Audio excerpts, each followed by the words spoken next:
Hi, dog. Hi. Come here. Come here, baby. Hi. Hi. How are you? What's going on, little doggo? Hi. You suddenly were very needy. Hello.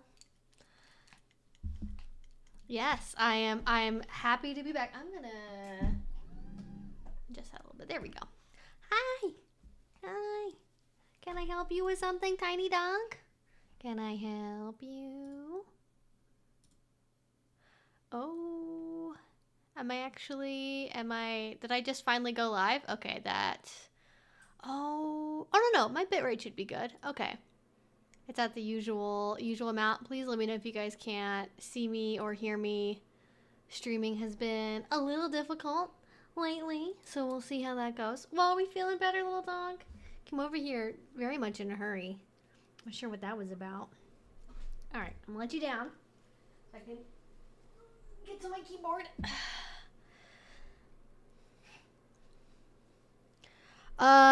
Yes. Doggo bed is not set up yet. I apologize. I will have that ready by the next stream, which just FYI right now, I will let you all know I will not be streaming next Friday because next Friday is Kink Fest. So I will be, fingers crossed, I will either be at a cigar social or I will be at a dungeon. Hopefully I will have time to do both.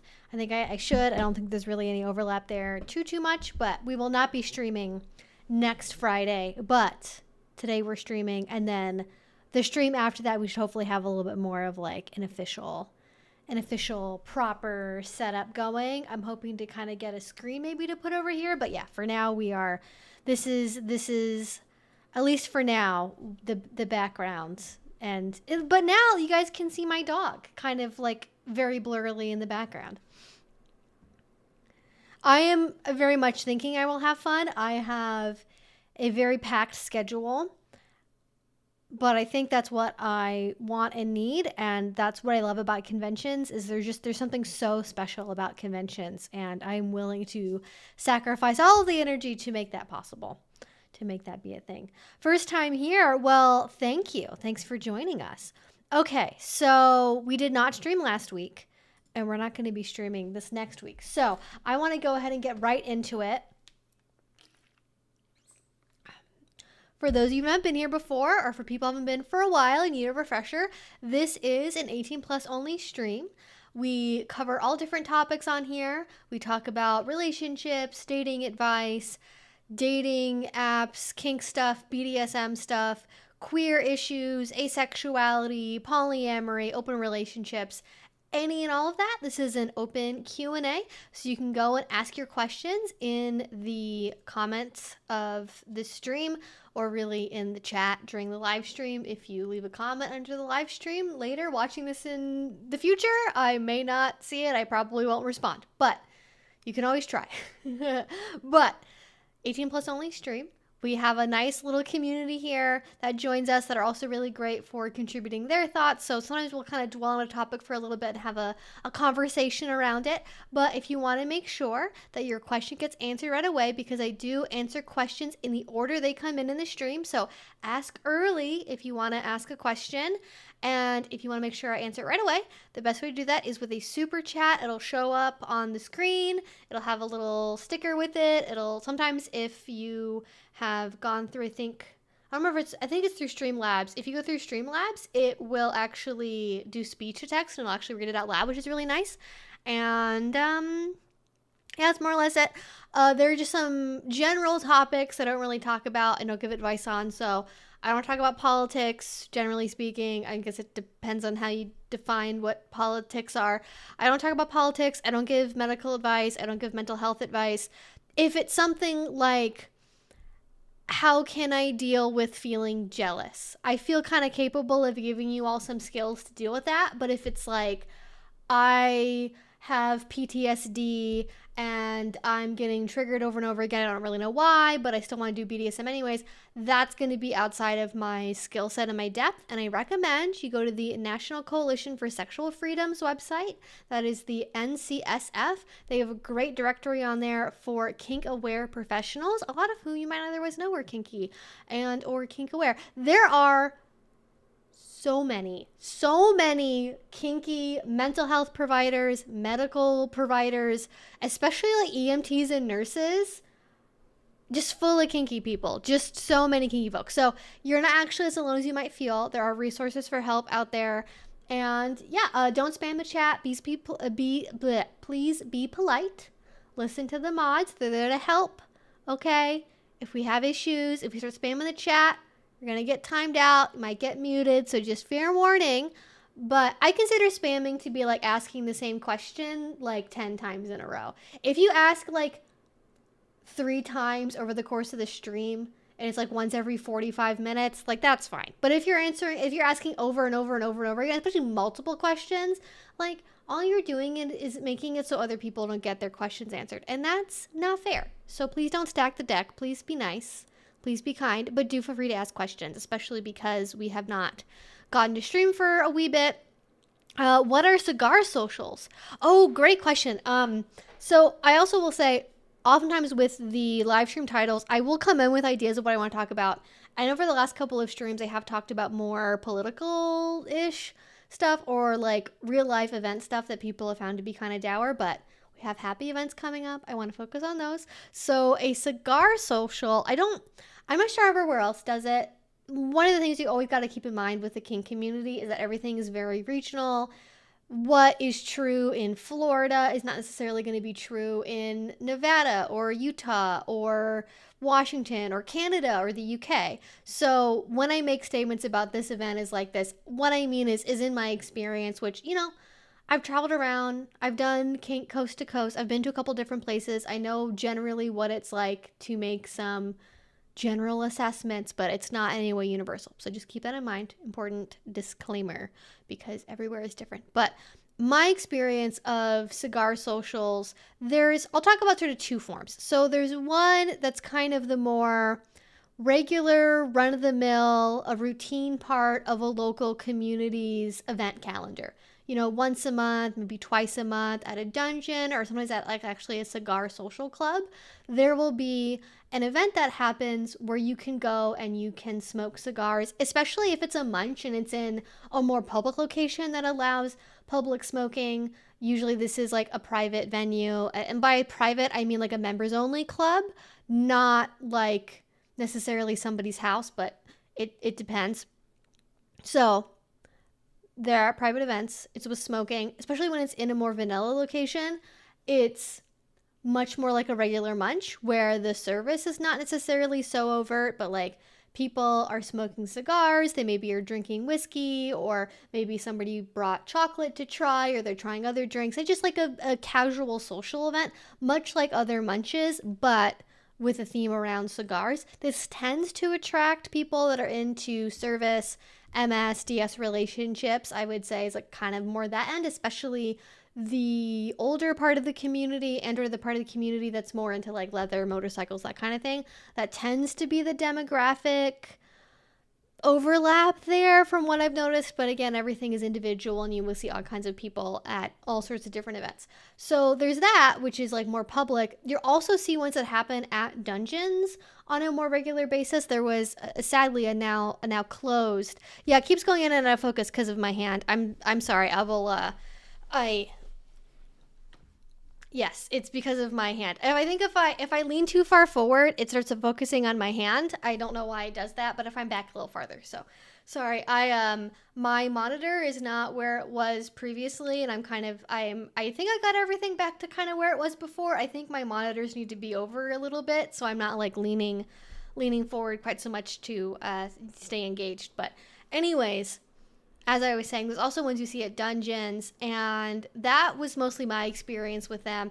There was a dungeon I used to go to, actually my first dungeon, what I would maybe call my home dungeon, that sadly is now closed. They had a regular event. I think it wasn't every month, but it was on a regular basis. It was like maybe quarterly, and it was a cigars, boots, and chocolates night. And so it was very focused on service. You would have people boot blacking, which is taking care of leather. So think of like shoe shining, but done in a kinky way. Very, very popular kink, but also boot blacks don't just do boots. They can also do all kinds of leathers. I've had boots done, I've had dresses done, I've had skirts done. Like you can get any kind of leather. Actually, even tennis shoes too. Apparently, boot blacks will also do tennis shoes, and if you got like fancy high heels that are also leather, they can work on those too. They're really miracle workers for taking care of your hard to care for garments at home. But boot blacks will be there. They can take care of stuff. You also have people smoking cigars, usually in a designated closed off outside area. And you also have people that are maybe serving things, non-alcoholic drinks. Usually there's some kind of mix of non-alcoholic and maybe whiskey or cocktails or something. And then people that are consuming alcohol have some kind of designation to point out to DMs that indicates they shouldn't be doing scenes. And then the people that are not consuming alcohol can do more intense forms of play that, would involve furniture, for example. So you'll see that. Those are generally, I really like those events. I feel they're very social. They're a really good mix of like chatting, catching up with people, service focused, but then also having opportunities to get more into a play environment or a play space. But really, I think more people tend to go for service.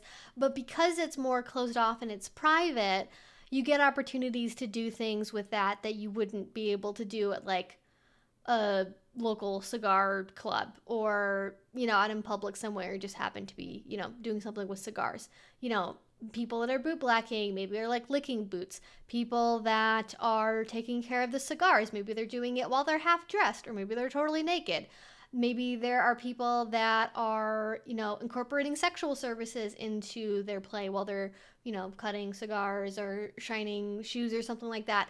Or I think probably what you see most commonly is like play that kind of involves the tools, right? So like if it's a night with boot blacks, maybe somebody gets their shoe shined and they have their partner watch because they want their partner to learn how to be able to do this for themselves. And then maybe there's some kind of like, okay, I'm going to go over there and with my nice new boots, you're going to kiss them. I'm going to step on you with them. You're going to, something you actually get like attachments for strap-ons. You can actually put them over boots. Fun fact. And that can be a vibe. Also with cigars too, there's some more, I have like a really old video on my Patreon like showing a lot of this stuff, but with cigars, you'll see people that like take ash in their hands. Sometimes people will get ashes taken out on their tongue. That's not a beginner activity. I've never done it. I like the feeling of having it be on my palms and like crushing the ashes between my hands. I'm not big on like, I don't know, it's just like, it gives me the ick. I don't really like cigar ash on my tongue, but people do that as well.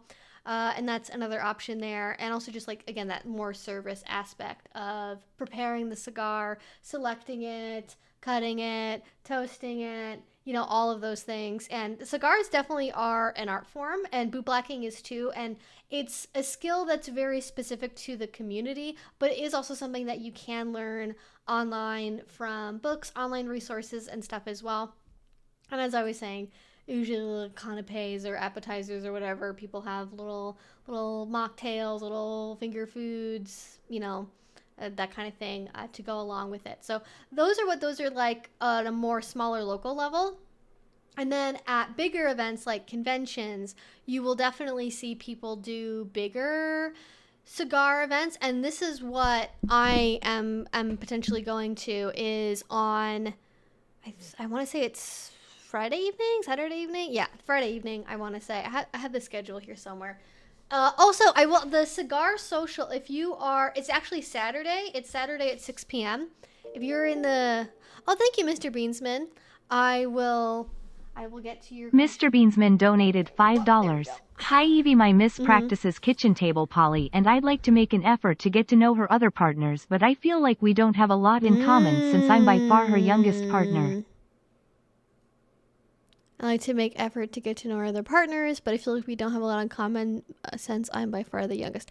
Definitely. We will get into that. I will just wrap up talking about the cigar events. So the cigar event, I know one of them at Kink Fest is like you don't have to be ticketed to the event to attend it. I believe the cigar social event is open for anyone to go to because I think it's like connected to one of the hotels that's associated with the event.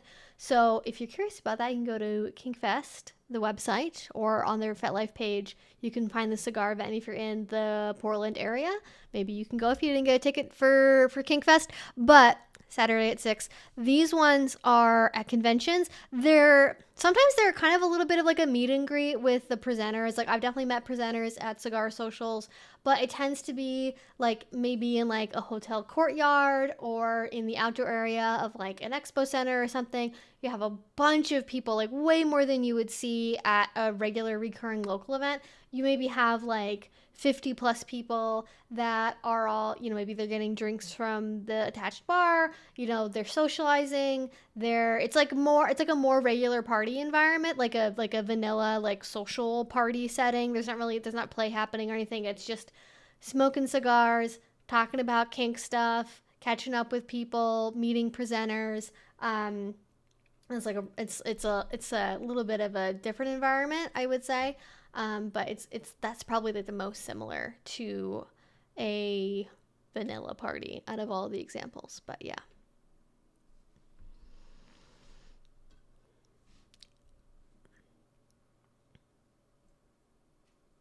I like to have a day with myself once a week. Got to do that self-love. What's been working for me recently is watching some of the idea videos that Evie has and talking about what works. Oh, that's great. I love that idea. That is fantastic. Thank you so much for sharing that. Okay, so let's talk about kitchen table polyamory and not having things in common with metamors. This is a really common issue. So let's talk a little bit about expectations in polyamory. So in the polyamorous world, the most extreme expectation you'll see, especially from newer people, is like, I talk about this a lot, the unicorn hunting triad. We want somebody who's gonna love us as a couple, as much as we love each other, and we're all gonna be equal on 3 sides. We're all gonna date at the same time, kiss at the same time, sleep in the same bed together, perfect harmony for now and forever. And that technically does work. I don't know anyone in real life who has a relationship like that, to be honest, but I have seen couples on the internet who say they have that kind of relationship, and I guess I can't tell if they're lying or not, so I have to take their word for it that that's a thing that they do and that actually happens. So there are people who may or may not have triad relationships, but even when you get into kind of more experienced polyamory and you have people that are going with things that are given as common advice in literature about polyamory, blogs, other advice columns, things like that. A lot of people that get into polyamory get this idea that like the best way to do polyamory is to have everyone be aware of everyone else, and like everyone should be friends, right? The expectation is no longer like let's all date, but like everyone should get together, be friends. The idea of like everyone getting to play D&D together, have a regular board game night. It's like it's like a whole subgenre of like type of polyamorous people, or like the board game poly people. But like there's an idea of like shared camaraderie and like everyone really getting along, because you want to reduce friction. You want people to, instead of feeling a lot of jealousy and possessiveness, you want people to be able to get together in the same way that you would want different members of your friend groups to be able to all get along with each other. If you have one friend group over here and a different friend group over there, if they butt heads every single time that you have a birthday party, that's probably going to be an issue. You want people to be able to get along. But there are oftentimes roadblocks to making that work, and there can be, I think, too high of an expectation of you need to be friends with your metamors, and metamors are the partners of your partner in polyamory lingo. And that's a great idea. I think everyone being able to communicate effectively is maybe a better goal. Like, I've had partners in the past that I've had metamors in the past that I thought were really immature communicators. Like, they communicated primarily by like teasing and like kind of like non-consensually bratting at me, and I was like not cool with that at all. I was like, please don't do that. And they were like, oh, they just like you. And it's like, well, they're an adult. Can they like communicate to me like an adult? Because we don't have a kink relationship, and like I'm not going to engage in this like bratty behavior. So I've had partners that just are not on that page and they can't communicate effectively. And that can be a really big problem. So I think one is setting appropriate expectations of like, you don't necessarily need to be friends, but as long as you can actually have the door open to communicating with each other and be able to like coordinate plans for, maybe somebody's birthday or an anniversary or some kind of, maybe like they get a promotion at work, some kind of thing that's relevant to your shared relationship. I think that needs to be the bare minimum. And also to be able to, this is a little bit of a higher ask, but hopefully be able to softly bring up things to each other without having to rely on your shared partner to do that talking for you. Like, if you are all going out on a big date night and there's like 5 or 6 of you there because it's metamors and other partners and the shared partner, and it's like a big group of people, have a bunch of people out together, if you feel like so and so snubbed you because they didn't pay for their part of the check, and like you had to pay for them because they bounced before the check arrived or whatever, you need to be able to say and communicate to them, hey, it was really great to see you at dinner last night. I'm really glad I got to meet your other partner, Bob. But I noticed that you left before the check came up, and I would appreciate if you paid your share as we agreed to before going out to dinner. Here's what the amount is, yada yada. If they can't handle a conversation like that, like that's, some people are not equipped for polyamory, is what I'm gonna say. And it's not on you as the communicator, it's on them not being able to receive that kind of information and like be able to, again, navigate it like a relatively well-adjusted adult who's doing a very difficult type of relationship, and not everyone's going to be cut out for that.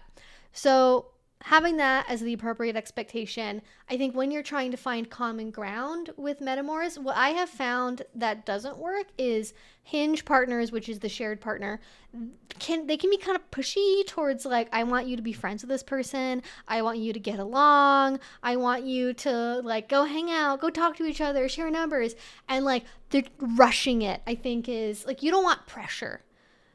You just do not want to have pressure on the relationship at all. And if that happens, it's like, that's how you make it not happen, basically, is my opinion. Like, if you're really pushing, all you're doing is you're making it so it doesn't end up happening at all. So just have it be focused on organic connection, leave those doors open, maybe like once a week or something. If you got somebody's number, maybe reach out if you think that you find something, or maybe have a topic you think you can talk about. Share time is a really great time to communicate with partners and find their interest, whether that be going on a mutual date night or maybe more casually hanging out, or I don't know, all doing a bookstore trip together. I feel like this just says a lot about me, that I'm like, what would be a good group date idea? Going to a bookstore together. I'm not a board game poly person, but I am a book poly person. So I would focus on those kinds of activities that you can do together, so there's a little bit of a buffer there with your hinge partner, and then just like try to just do little bids, little bids for vulnerability and engagement. There is something, and I'm not an expert in this by any means, but there is something that I remember reading in a technique that's called radically open dialectical behavioral therapy. It is basically a subset of advice that's focused on, instead of like traditional DBT, which is usually people that lack, it's meant for people that have a lack of control. This is more tailored for people who have like over control and need to adjust the other way. And there's a really great guide for step by step, like how to express vulnerability and like as a healthy bid for connection with someone. And you start all the way over from the like, somebody at a bus stop, like, oh, it was really coming down today, hope this rain stops soon, all the way over to like confessing your darkest sins at like level 10. And maybe look that up, and you can maybe read from there some ideas. You can kind of assess what level you're currently at. But I find that being vulnerable with mutual partners is a really good way for them to open up to you, because then you're the one who's taking the risk first, especially if they're an established partner and you're the new partner. It sounds really weird, especially when the new partner coming in. The older partners, the partners that have been around for longer, tend to be more threatened by new people than new people are threatened by existing partners. So when you're coming in and you're younger and you're the hot new thing in town, you're like, oh, okay, she's trading up to this hot new thing, and like we don't have anything in common, they're not gonna get my references, they're kind of all in their head about it. But if you can lean in first and establish that vulnerability, that can go a long way. And that doesn't necessarily mean like bearing your soul. That could be talking about your interests, right? And things you're looking forward to. That could be your kink interests. That could be games you're really into, book series you really like, a movie you're excited about, right? What's your opinion about Dune? Do you like Dune or not? And like some people are going to be assholes and be like, I don't care about Dune. I never play board games. I don't read. I don't believe in reading. And they're going to be very hard to engage with. They're going to shut down that vulnerability. But people that want to connect, that genuinely want to connect with you, but are maybe finding difficulty in like knowing how to do that because of an age gap, they're going to at least try. They're going to be like, oh, well, I haven't seen the new Dune movie, but I remember watching, the original one that came out with like Kyle MacLachlan in 1989 or whatever it is, the old Dune movie came out. And like, you can maybe relate over that. They should hopefully see your bid and respond to it, even if they can't maybe agree with what you're saying. Like maybe they're not really into video games, but they are curious about them. Or maybe they're not into video games, but they're really into role playing and doing D&D. They can find those connection points to connect with you if they want that. But don't overextend yourself. I think it's also fair at some point to involve your partner. And if someone is just flat out refusing, like, I don't want to connect, I don't want to talk to you, I don't care about you, at some point you got to be like, hey, hinge partner, so Bob really, like, I've tried to talk to them. I know it's really important that we all get along. I've tried this, and this. I'm kind of just getting a brick wall. Do you think it could be me? What's something like, use your hinge partner as a resource point to be like, hey, am I going in the right direction? What should I talk about? What do you know about them?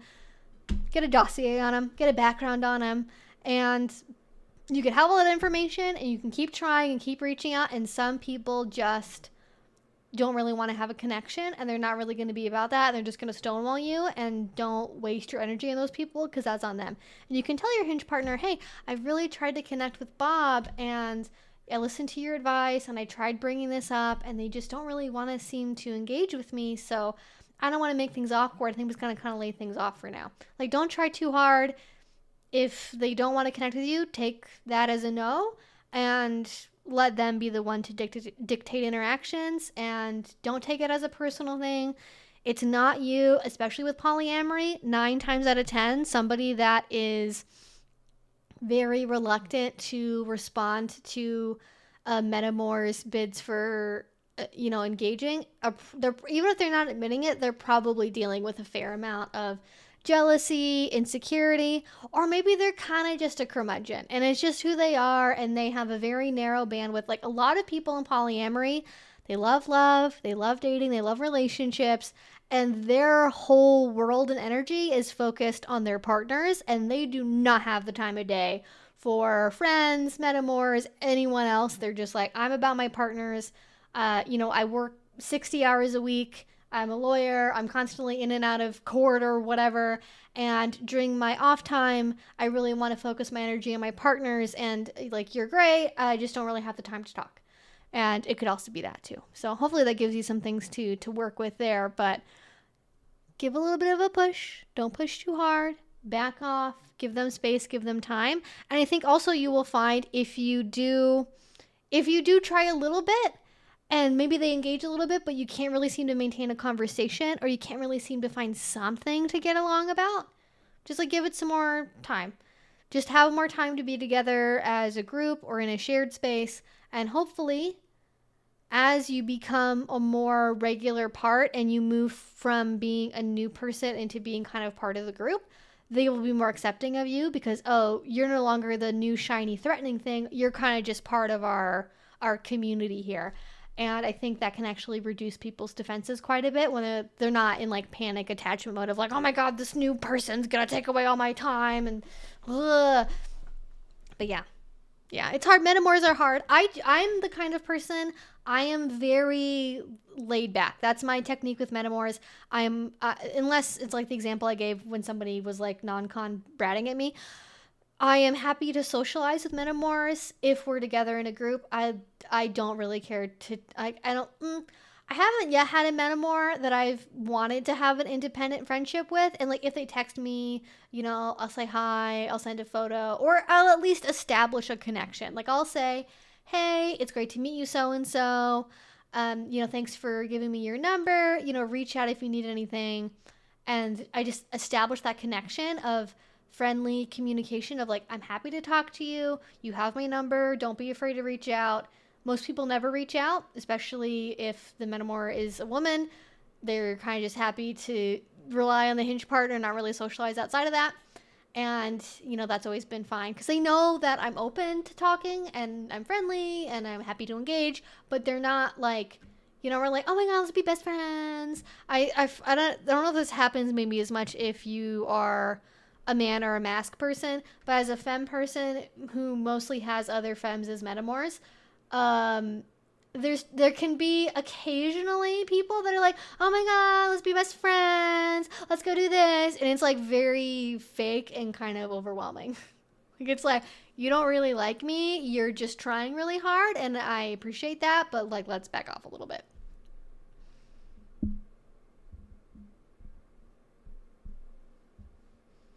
Oh, we have another super chat here from Andrew. Thoughts on changes to Patreon 18 plus content. So I have not fully had the opportunity yet to like look into all of that. I've been going through a lot of life stuff the last like week and a half. So I quickly looked at it to be like, do I need to panic about this? Do I need to reorient myself to really focus on this? And I decided I in fact did not need to panic about it and I could focus on other stuff instead. My understanding, if you haven't heard about this, okay, let's back up for a second. Everywhere online that you buy things on relies on credit card payment processors. OnlyFans, Patreon, probably YouTube Super Chats. When you buy a Cameo, when you're getting something from a merch store, all of that requires credit card payment processors at some point in the transaction. Probably unless you're doing Bitcoin, but like eventually you gotta cash out the Bitcoin into an actual feasible currency. Unless somehow your whole life involves Bitcoin, which I don't know how you do that. But I guess if you're a crypto influencer, maybe? I don't know. Anyways, everyone has payment processors. Payment processors, for whatever fucking reason, are very concerned with the morality and legality of the things that are associated with the websites they support payments on and the payments they process. So to a certain extent, it makes sense in that, for example, if there was a place that was called www.brothel.net and somebody went on there to pay for literal in-person sexual services using PayPal or Stripe or whatever, I could see why they might have a problem with that because it's like, oh, you are facilitating prostitution in the US. Federally, that is against the law. Their company could be in really big legal trouble for that. But it's gone way outside the scope of just like what is strictly legal on the books, but into like potential concerns, especially in a post-FOSTA SESTA world. It's gotten like kind of wacky with how restrictive they are. Like they're very concerned currently with consent in adult content. This is something that OnlyFans was going through like a year or two ago when OnlyFans was, well, on the one hand, they were trying to convert themselves into not being an adult platform, even though they were very clearly an adult platform. But they were dealing with a lot of issues with stuff that could be perceived as like non-consensual. So, for example, like hypno stuff, very common. A lot of more intense bondage, intense sadomasochism. Anything that involves even the insinuation of things like gaslighting, brainwashing, anything like that, hard no. CNC, hard no. Ravishment play, hard no. All that stuff is like they don't really like that kind of stuff, especially on certain websites, especially when it's like in porn or something. They're like we don't really like that content, especially hypno. For some reason, it's like I'm probably gonna get. I might even get in trouble for saying the word hypno in this live stream. I don't know. Hopefully not, because they won't monetize it. But you know, these things stay up, so who knows. But that in particular seems to be something that is very, very, very hardly hit across websites and platforms. So there's this long history of contention between payment processors and creators and websites, where everyone's trying to navigate staying in the guidelines, so that way payment processors continue to work within the website and will keep processing payments for everyone, because if they don't do that, no one gets paid. No one can get money. We're all sad. We did a bunch of work for free. That's not good. And yeah, so they are very concerned with a lot of morality stuff. A fair amount of it is a result of lobbying efforts, because a lot of these companies are also owned by people and families that are fairly conservatively minded. You know, it's very family focused. They don't want to encourage the degeneracy of the youth, etc.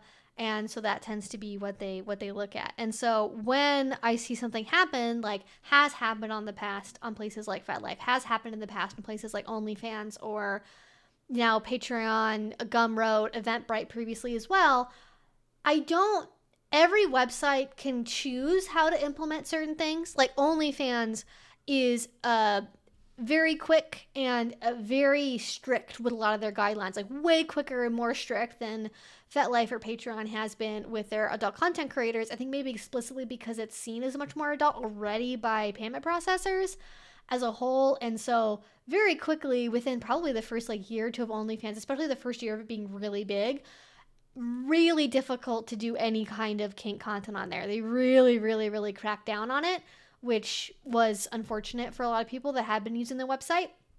And that was a result of both OnlyFans trying to kind of clean up their image, but ultimately really about payment processors and concerns around, you know, getting dinged by these credit card processors. Whereas other websites, for example, like Patreon, have taken great pains to emphasize the fact that they are a website that is for diverse creative people that may do things involving adult content, like sex ed, like nudity in drawings that are artistic, and that should not be treated the same as essentially like online full service sex work. You know, it's to conflate the two would be inappropriate. But Patreon especially has come down very hard on people that do use the platform to make porn. That could be animated stuff. It could be real life people. There's very strict rules around what kind of rewards you can offer if you are a not safe for work content creator because of that. However, their focus in general does tend to be on specifically people that are producing porn, usually animated stuff again, but I think people that also do real life stuff are on Patreon, though less so. It's very popular with people that make audio files and ASMR and like, I don't know what the term is for like I don't know if there is a term for it. Like, you know what, like self-made hentai, like hentai that's not made by a big corporation, like they tend to be kind of big on Patreon from what I understand.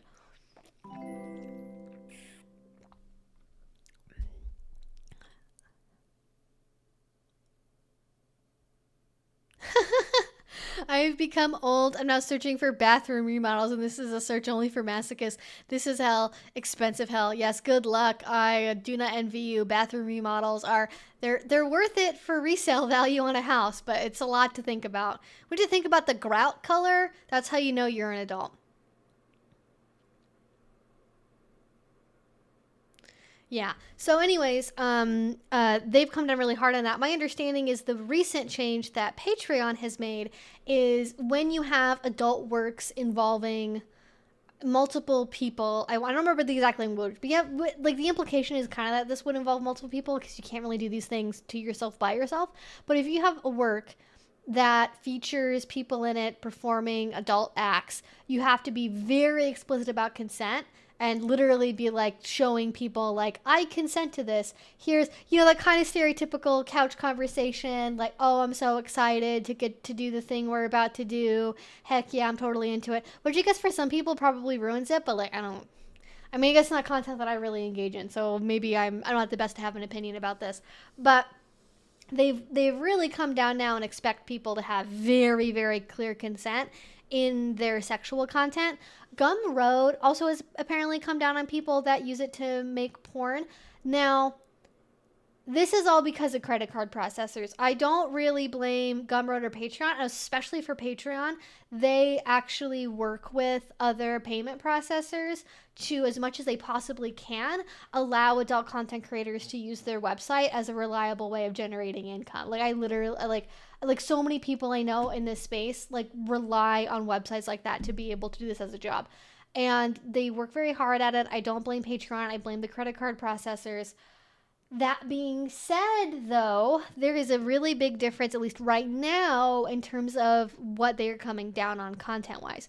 So everyone that I know of on Gumroad, which is going through a similar thing at the same time as Patreon, everyone that makes educational content, their websites are fine. Their pages are fine. They're still getting paid just fine.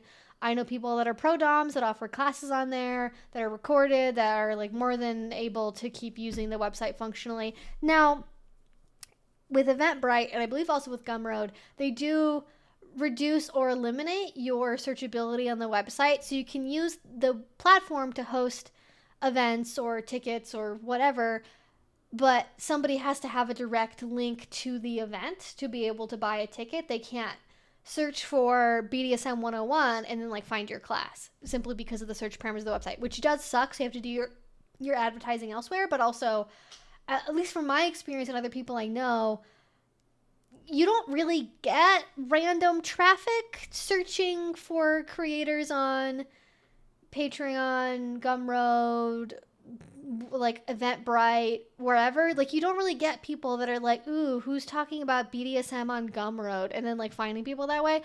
My experience has been, it's mostly been people that are redirected from other social media to find stuff there, but maybe that's different for other creators that may be in a little bit of a slightly different space than that. But so the searchability I don't really care about so much, but it is kind of a pain. So if people are looking for you on the website, like, oh, is so-and-so on Gumroad? Do they have classes? If they look for you, they can't necessarily find you. So Gumroad was going through those changes. Patreon did too. And they're just like, they're having a lot more requirements on explicit consent. But that seems to be tailored to people that are making explicit adult content.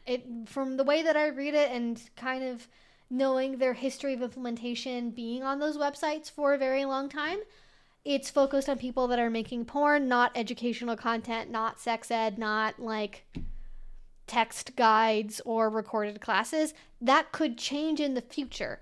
And I think that's more of a thing to be concerned about, is the direction on the whole is negative. This specific thing maybe isn't that worrying, but it's another step in that direction where eventually even online education for adults by other adults in a private setting will be more difficult to impossible. And that's concerning, but this particular thing, I'm like, you know, it's kind of the direction we're going in. I'm surprised it didn't happen sooner, I suppose, but I don't know.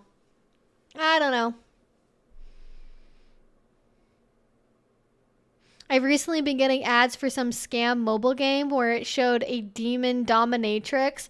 She had a blurred titties out, a whip, and essentially sat on a demon dude's lap.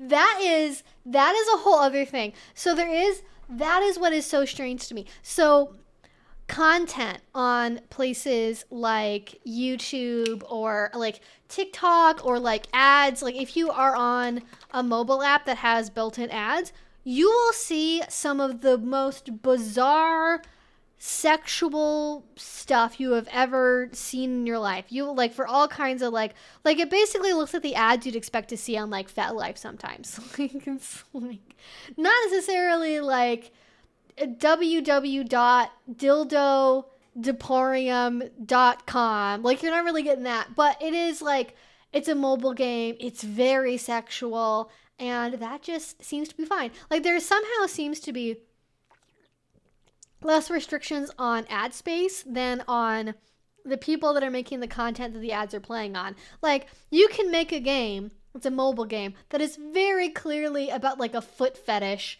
and like that will probably get through YouTube's ad censors and it'll be totally fine. But if I make a video talking about foot fetishes and I say the word fetish, demonetized, age restricted, bye gone. Like, it's crazy.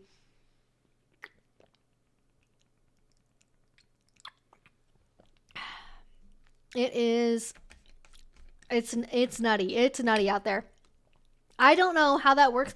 And I'm sure it might actually be like similar to how YouTube is, because I haven't checked this recently, but historically on YouTube, if you looked for things like kink, BDSM, bondage, if you sorted by newest,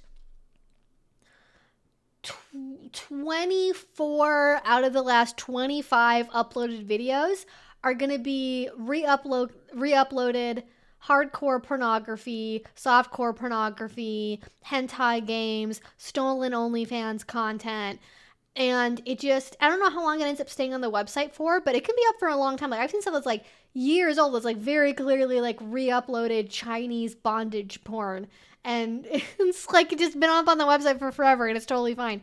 So even on YouTube, there's a lot of inconsistent enforcement, because I mean, how do you consistently enforce 8 billion hours of content being uploaded every month?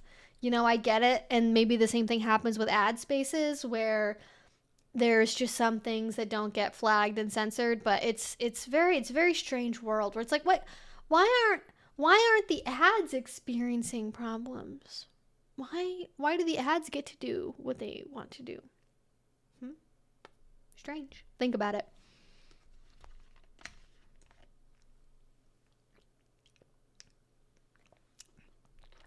Yeah, and I don't really know how, I mean, most modern social media, you can have really refined details when you're looking at something that you want to put an ad on. Like, you can be like, I want to have my target demo be people who like this stuff, who watch these kind of videos that are between these ages, you know, yada yada. I don't know how granular you can get with a lot of that data, but like, there's a reason why everyone's information is being collected at all times by all websites, and that would be why. But yeah. I am very sad at the internet. Like, we used to just have so many cool things, and now they're getting really restricted because credit card processors are being lobbied by conservative Christian moms who are afraid of adults who want to engage with other adults in private. Like, Bethany, I'm so sorry that your cheating husband, who is always stepping on you, saw a male fetishist full-service sex worker, and that just psychologically damaged you in a way that you will never truly recover from. But that doesn't mean that other adults can't go on footfinder.net, you know, whatever. I don't know.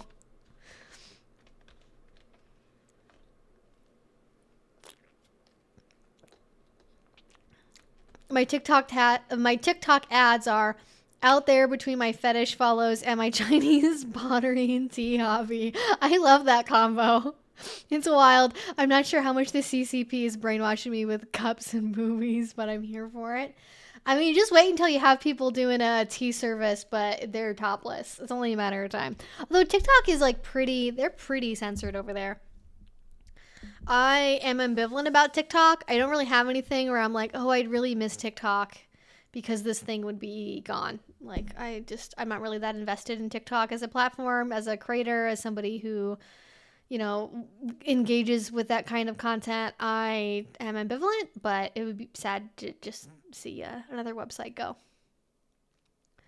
Thanks, Evie. I'm trying because I'm around my metamors a lot since they are also on staff at my local dungeon. Oh, there's also a little like a power thing there because they're on staff at the local dungeon. Yeah, I mean, like maybe socializing outside of a dungeon setting might be better. Maybe something where you're more on equal footing. You get to see each other as you know, real full people. All right, let's get to some questions. So many good questions, y'all. Thank you so much. Alrighty, let's go shimmy on up to the top here, shall we? I've been streaming for an hour. What the heck? What the heck? That's not okay. I don't know what Dungeon Meshi is. Is that an anime that's worth watching?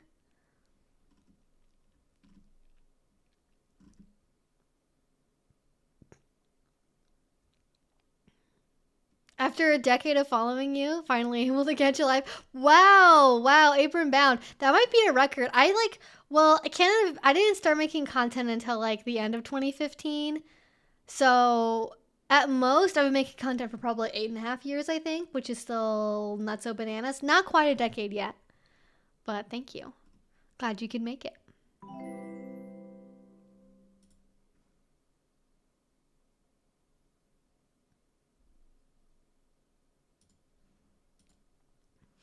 I don't understand why are randoms prohibiting things in the USA? Honest question. Well, it's not randoms.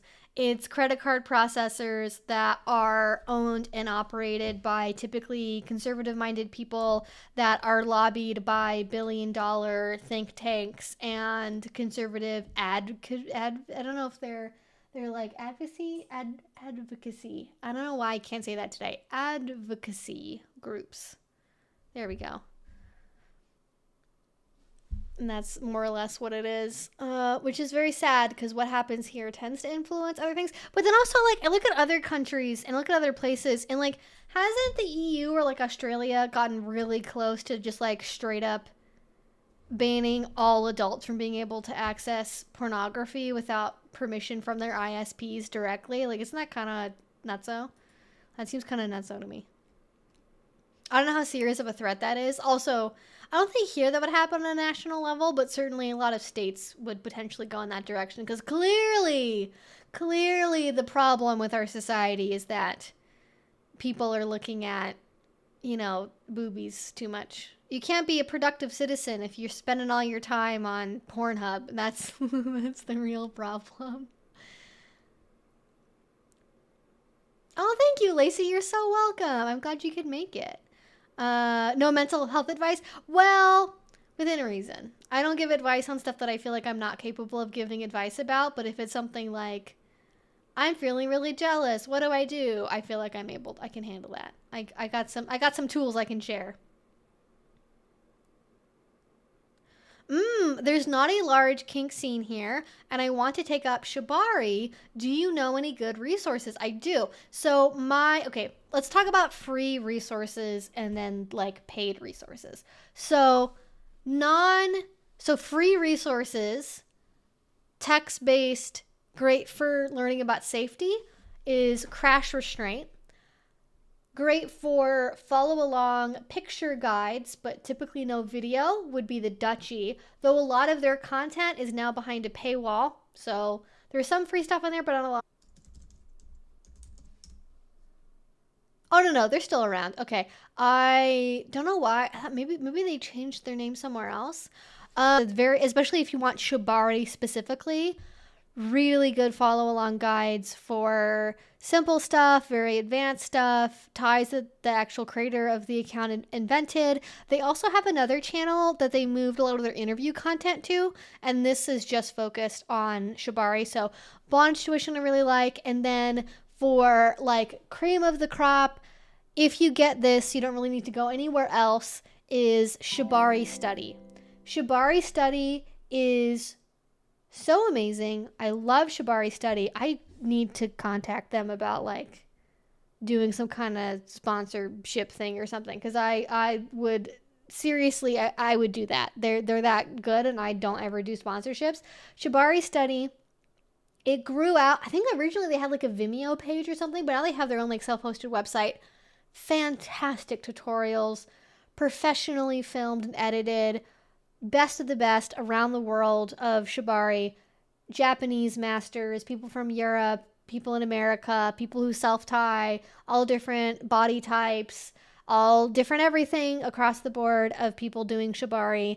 And that is my favorite resource for online education. They have a very reasonable subscription fee, and there are a lot of videos on there that are free or free trials or like previews or promos if you want to get kind of a sample of their vibe and see if you like them or not. Shibari Study is by far and away my favorite resource to recommend for learning shibari specifically. It's very good.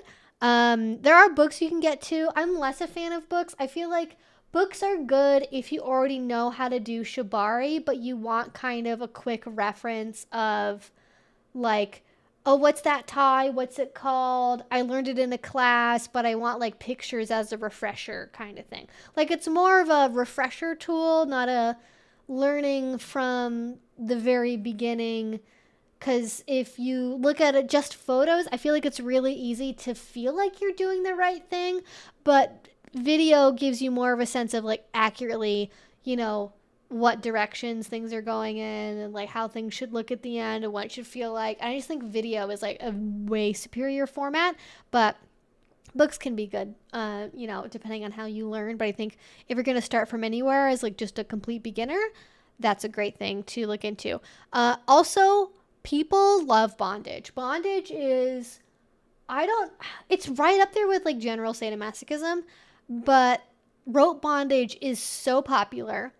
If you learn it, you'll probably never hurt for people to play with, especially if you have a sense of aesthetic about it and you develop a personal style around it. It is risky. It is, I think, higher risk than a lot of other play is.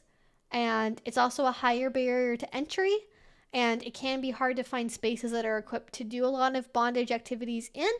But it's a great skill to pick up as a top. It's great. Like you can practice it on yourself too, like fairly accurately.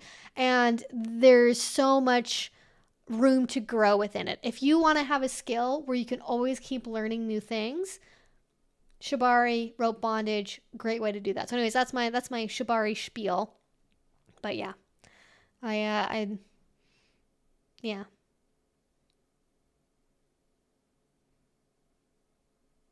Just watching an Evie Lupine stream or video is good for mental health. Thank you. I hope so. Especially when there's doggo moments. Bondage is great. It's a great skill to learn.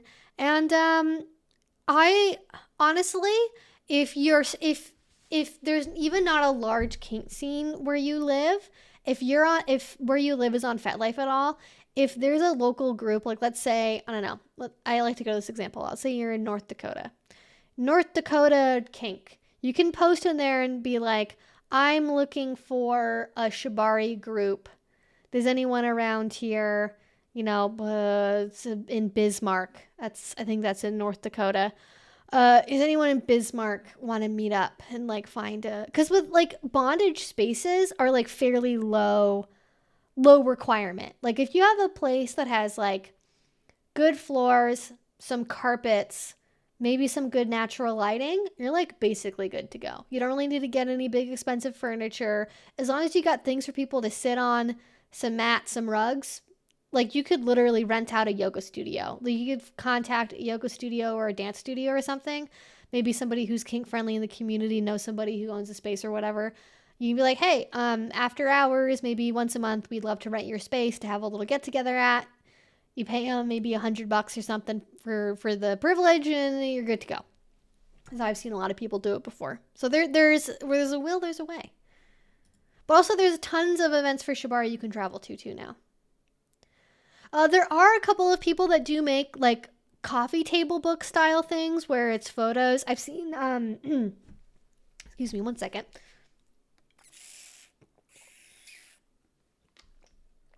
There's quite a few of the Japanese shibari masters that have done content like that where they've made coffee table books. I don't know of any that are currently available, but yeah. I will check those out. And sorry I posted the question right. No problem at all. You are more than welcome to do that. You get to ask at least 3 times. If you ask more than that, then I'm going to start or if you ask it in like a minute apart from each other. But I get it. So hopefully those help. Yeah, shibari study is great. They're my favorite. 10 out of 10 recommendation from me.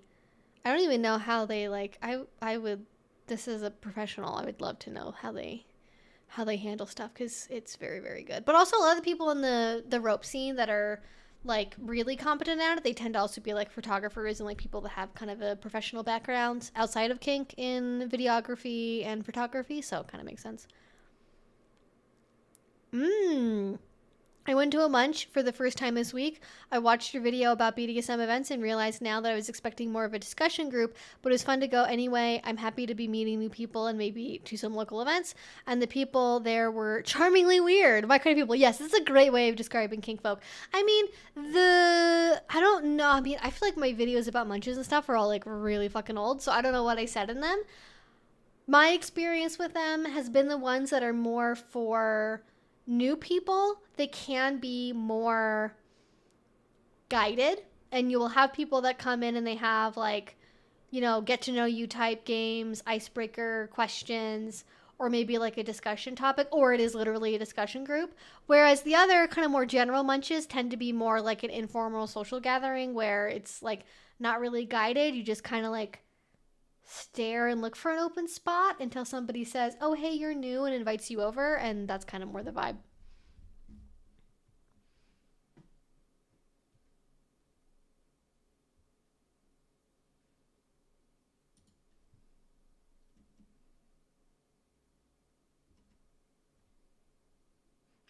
Personal question. Do you smoke cigars? Not regularly. I have done it at events before, but it's like literally, I've smoked cigars like twice, unless you count starting a cigar for someone else. I don't know if that counts though, but like twice in my entire life. It's not really a regular thing. I like cigars like as a service thing. I, I'm like, I feel like smoking is like an interesting power thing. Like I definitely is associated with like cool, powerful, like dominant energy, and I think it's fun to do and like show other people how to do it. But it's not a regular thing that at least I don't do the smoking. That's not part of the deal.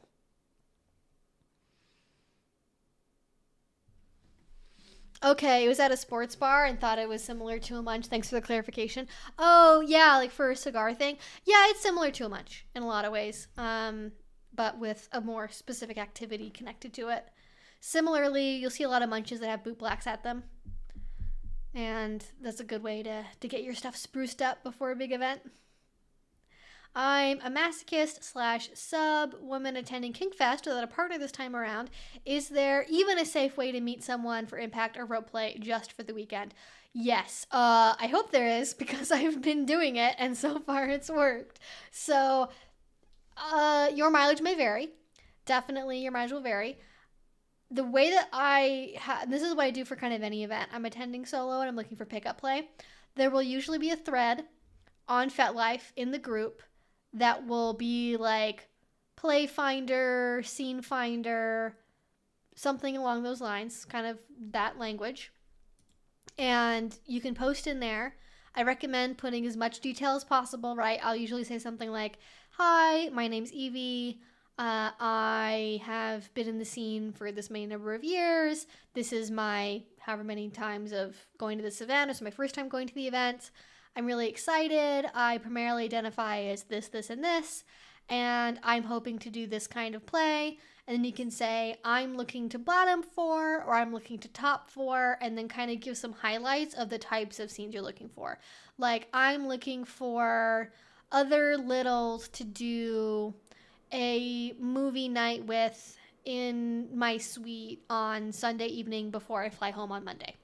Or I am looking for an impact play top for Friday night who would enjoy doing some combination of caning, flogging, etc. I also like to include a little bit about play style. So if you giggle a lot, if you're bratty, if you're very stoic and serious, if you enjoy service, if your play is sexual or not, don't go into paragraphs and paragraphs of detail, but give them kind of like 2-3 sentences of like, here's who I am.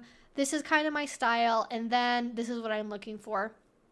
And then you filter the hell out of people. Now, my experience as somebody that has been posting in event threads like this for quite a while, usually it's very easy to meet people that are open for impact. That's like by far and away the most popular thing.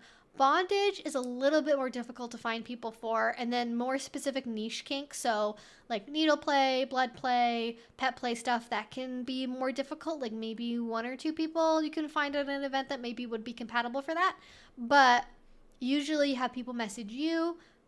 I'd recommend checking out their profile, seeing if they vibe with you. Like, for example, for me, if somebody is like very openly a very sexual player, even if they say that they won't play sexually with me, I just don't go there. I've had too many experiences with people who their description of their kink is like, this is hot for me, I get off on it, my kink is primarily sexual.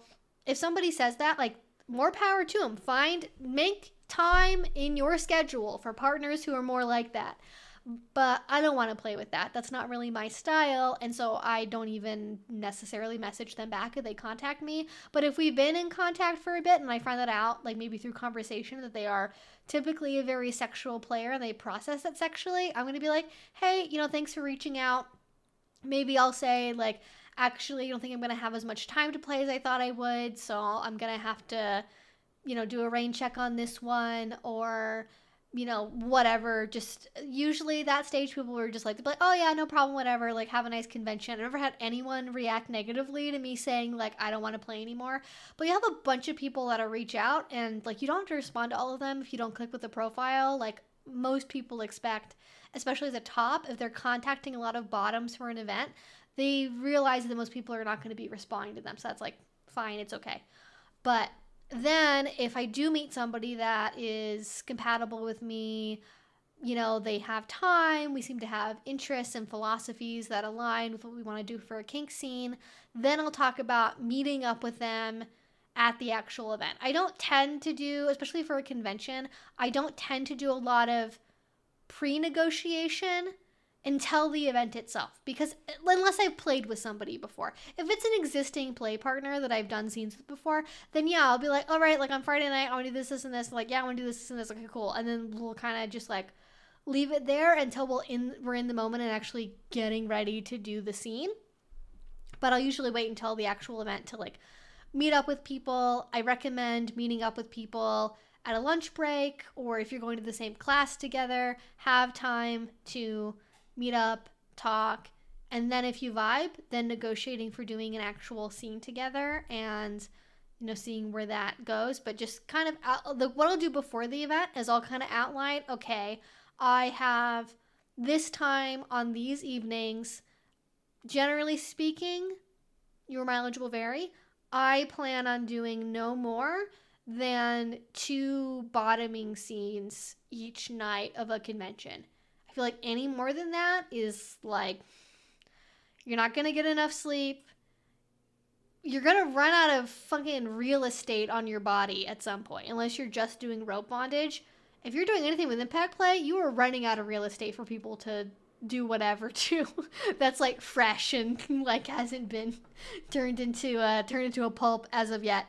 So be aware of that. But I usually plan like early evening scene, later evening scene, and then so on and so forth. And I kind of try to pinpoint out, okay, I'm going to meet this person Friday afternoon to talk about doing an impact play scene for later Friday evening. And that's kind of the amount of planning I do. And then I wait until the actual in-person like meetup happens. And like, usually I talk about kind of the vibe of the scene I'm looking for, right? Like, I'm looking to do a serious caning scene where I'm trying to test where my, pain tolerance is at. Is maybe something, this isn't what I'm looking for personally, but like as an example. And then, so I'll have kind of an idea of like, okay, so for this person, I'm doing a rough body play scene with biting and this and that. With this other person, I'm going to be doing a bondage scene with a suspension. Have a kind of a rough outline of things and then color in the lines as you're getting closer to the event itself. And luckily, because it is very, very, very public, it's not foolproof, but I feel like when you have 1,000 people in the same space all playing, you gotta be a real bold piece of shit to like really try and test people. And people that are looking for opportunities to push boundaries, well, there are always people that are very malicious and will push and push and push. As much as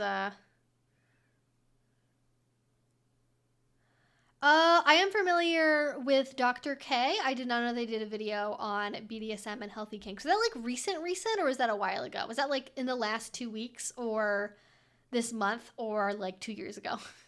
I feel like I remember seeing something similar before, but it was a while ago. So anyways, that's how I would set it up.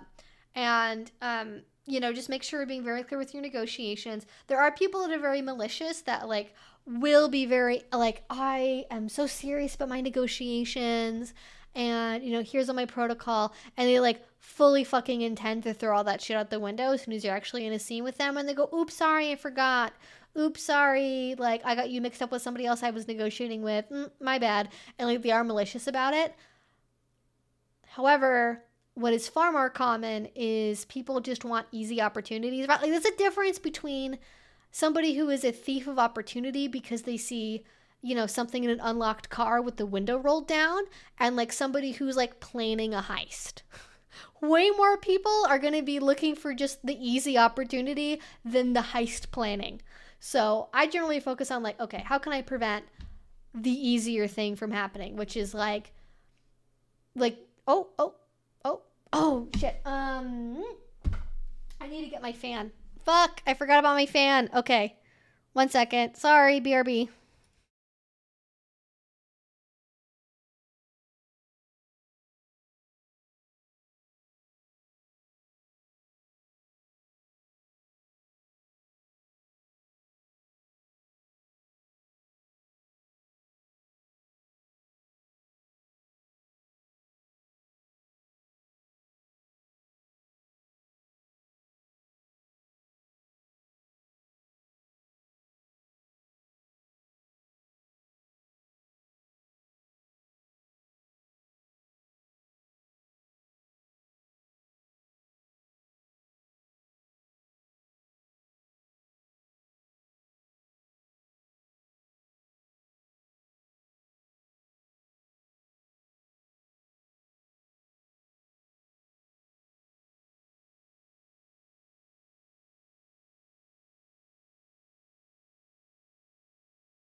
All right, hi, we're back.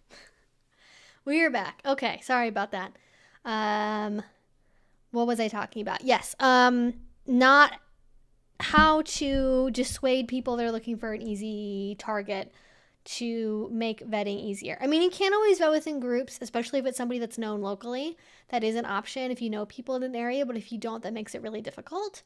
But at the bare minimum, right, having barriers in place between play happening and everything else. So, right, having them talk to you, first of all, right? Having them message you, not doing any like sexy flirty things until the event happens, like not giving them freebies essentially, right? Being very clear and upfront about needing to negotiate, not just, oh, we're going to go with the flow. We're going to see how it goes in the moment, being very clear that no, I want to negotiate and talk about what's going to happen, being very clear about limits and boundaries. Just making it seem like, because you are the kind of person that is going to be very clear about what they want and what they don't want, and that you are not going to be compromised on that because, you're going to renegotiate in the moment, or you're going to just go with the flow and see what happens. And hopefully, if you put up enough of those barriers up, people that are just looking for someone easy to, pick off is not going to be attracted to you as much. Also, maybe not having, if you're really young, like if you're under 25, maybe have your age set to like 99 plus, just so people maybe are not saying oh my God, she's 19 years old or whatever, easy picking, let's go after that. But it's sad to even have to really think about it that way, but some people do think about it like that. And you gotta be wary. I mean, nothing, honestly, at the end of the day, if somebody does mean you harm, if they are malicious, you can't always really predict that. You gotta rely on the safety of the event itself, not playing in ways that compromise. This is actually maybe even more important advice, especially if you're playing with a new person. I really do not recommend doing anything that impedes your ability to communicate. So, for example, I would not, also I see the super chats. Give me 1 second. Actually, let me read that and then I'll get to the rest of my thought here. Chained Soldier, an anime this season where the main character voluntarily bonds himself to the female main character to fight monsters. The magic contract and something that got censored gives him strength, and she provides a reward after. It's a non-H, non-harem, non-hentai maybe anime. Interesting. Chained Soldier, huh? Okay, well, good to know. Good to know. Thank you. Anyways, yes, so don't do anything that impedes your ability to communicate, aka ask for help, right? So like not binding the risks, not doing anything that would impede your ability to speak. So like hoods, gags, anything like that, blindfolds. Just, I am somebody who really loves bondage and sensory deprivation. So it hurts me to suggest not to do things like that because I really enjoy them. But I think for your own safety, playing with a new person, like you want to maintain the ability to like point, ask for help, flag somebody down, scream, shout, do all of that if you need to. Like if you need to be able to scream like red really loud, you should be able to do that. So just be aware of that. Don't over agree to stuff that puts you in a compromised position, especially if you're going on without a partner. Now, if I was doing a scene with somebody and I had a partner that was with me at the event and they were otherwise free, I might say, hey, we're negotiating between us to do this like scene that involves a lot of like heavy bondage or like a hood, a gag or whatever. For my own peace of mind, I would like my partner to be watching the scene. And then if they say no to that, like that's a big red flag. I've never had anyone say no to that before, but it is really good to have a partner that like you can have like if I blink 3 times, it means that like you need to step in like thing with, just in case, because not all DMs are gonna like is that big of an event. They might not see things as much as like an actual scene spotter might be able to see something. So having a scene spotter should also be okay too. Yeah.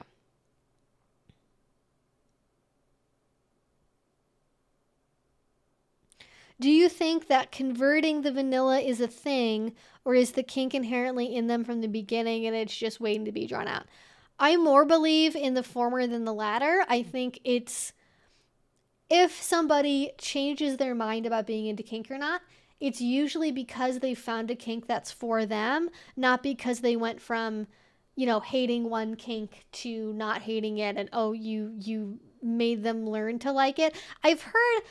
I don't know how much to believe it. I have heard stories of people being like, my first girlfriend, got me into kink, and ever since then I've never been able to have a normal sexuality. But that is, one, not really supported by the literature of like how people get involved in kink in the first place as like a proportion of the kinksters. And also, it reads like a fantasy. Like it reads like somebody who's like, their idea of a hot kink fantasy is being like manipulated into it by someone else, and like that being their kinky origin story. So I wouldn't take too much stock in that, but yeah.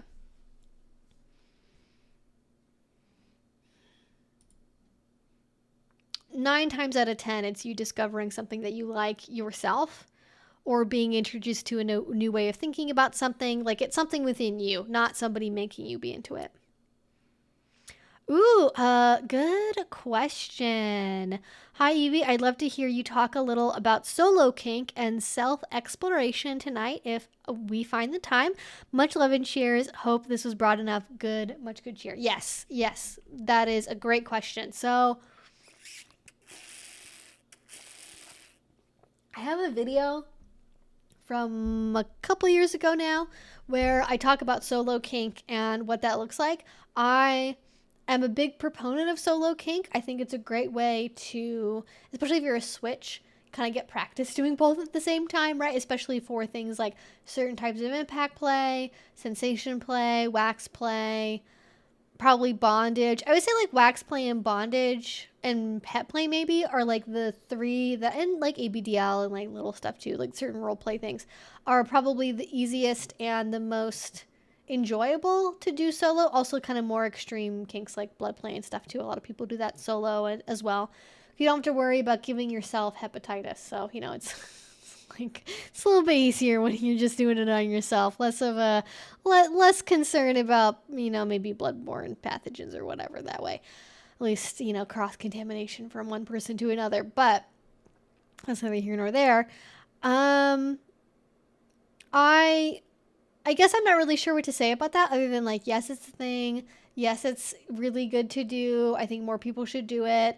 I think taking time to explore things on your own, whether you're a top or a bottom or a sub or a dom or whatever title you want to use, I think all that can be beneficial in different ways, whether it be learning how maybe the opposite side of the slash thinks about something, to I think really having your core kink identity be something that's like for you and by you and not based on your partner's expectations. This is very true for bottoms and submissives and like sub-leaning switches.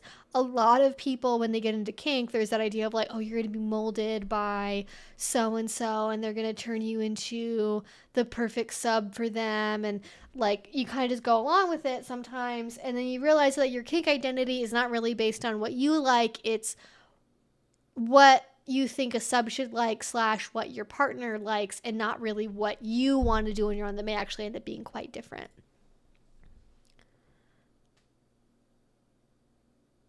Yes, you do have to worry about giving yourself tetanus. Yes, but that's, that's not the kind of thing I was talking about, but yeah, sure. Sadly, I got into it because my ex was obsessed with 50 Shades. I was reluctant, and after agreeing to try, I was hooked and never looked back. Well, like 50 Shades, as much as people do crap on it, I think rightfully so a lot of times, it is an entry point for a lot of people, both with partners starting out that way and with people being like, yeah, I kind of figured out kink was a thing because of 50 Shades, and, you know, I realize it's not good now, but, you know, introduced me to the idea that it could even be a thing that people did. Like, you know, no shame there. No shame there at all.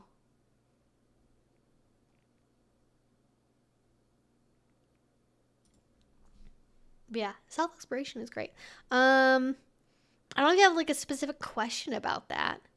I'd love to talk about that more.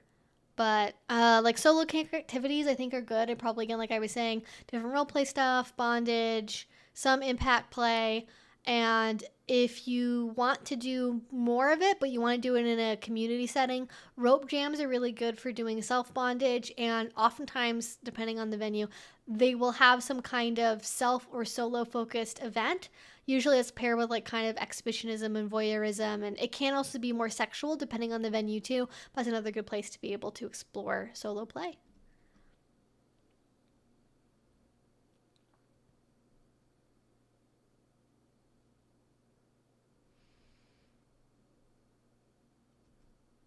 I live with my partner, but he works a lot, and I'm definitely a personal time gal.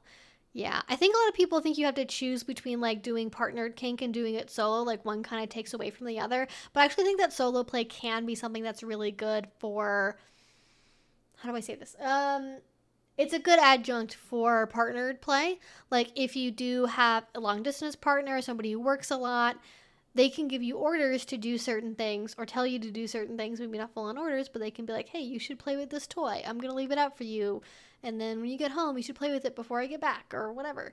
Or, you know, things like that. You can also use it as a way to kind of enhance your personal relationship. Like, not a one-to-one analogy, but it is kind of similar to playing with sex toys. Like, sex toys can be a solo thing, but they can also be a partner thing too, or they can be used solo to enhance a partnership, right? Like, if you use a toy before you play and do something with somebody else, that maybe kind of gives you more of an opportunity to be in the mood, warms you up, lets you know kind of where you're at in terms of your pain processing ability, your tolerance today, your endurance today, kind of where your head is at before you go into a full-on scene. Also a good way to connect outside of shared partner time, because you can do things on yourself that your partner are telling you, that your partner's telling you to do. My husband wants me to learn how to boot black solely so he doesn't have to take care of his uniform. Very common entry point for a lot of people, yeah.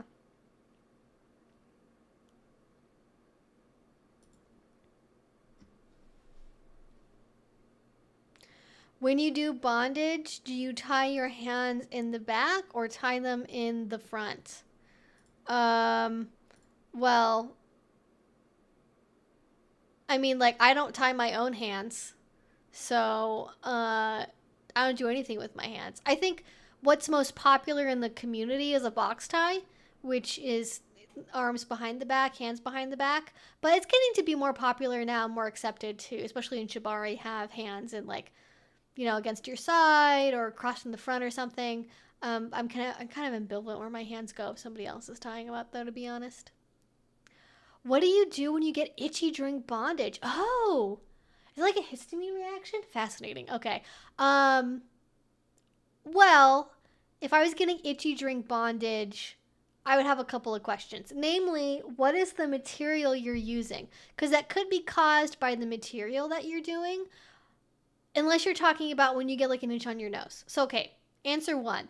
If you get an itch on your nose and you've got like a little itch right here, your eyebrow or whatever, I'm sure you just gave everyone little tingle itches just by saying that, by suggesting it. It just started to happen. But usually, one could be kind of some fun little emotional sadomasochism of like, you're going to have an itch and you can't scratch it and then boo boo, haha, you're so silly. Or you ask your partner and you're like, I have an itch on my nose. Can you help me get it? Like, you know, when you have somebody that's in like a cast and they're like, can you help me get to my itch? It's like that kind of thing. You know, they put a sock or a finger or whatever. You just get to do this with your nose until the itch is gone, or, you know, maybe an eyebrow or something, and they help you get rid of it, or they don't. And that's, you know, a different kind of torture with the bondage you have on. Or if you're getting itchy around the rope that you're using, and it's not like a random incidental itch, but like whenever I get tied up, I get itchy. I don't know what's happening. That could be the material that you're using, especially with natural fiber. So with jute, a lot of jute is processed with jute batching oil, or JBO. They do make, some manufacturers, jute rope that does not contain JBO, but a lot of people have their skin irritated by the presence of JBO. So it could be that. A lot of people also can be irritated by hemp rope too. This is like less common, I would say, than irritation from JBO, but there are people, especially people that have very strong hay fever, that can have an irritation from hemp. Linen hemp can be better for that. I feel like the principles of hemp rope, but maybe don't want to be dealing with the itchiness from it. Linen hemp tends to be less reactive in people. You can also look at something like Posh, for example. And again, like I said, they do have JBO-free rope these days too. Nylon, usually a little bit better for people with sensitive skin. It's hard to find a good manufacturer. The only good one I kind of know of is Knothead Nylon, but I'm not a big fan personally of like tying with nylon outside of maybe some specific use cases, like if it's going to get wet or used for water sports or something. I generally don't really like tying with non-natural fibers, but that's my preference if I can avoid it at least. But like some people do have things. Oh, actually, I really like tying with Posh though, which is also another synthetic fiber. That one is much more similar to natural rope than, for example, a shiny neon pink nylon rope is.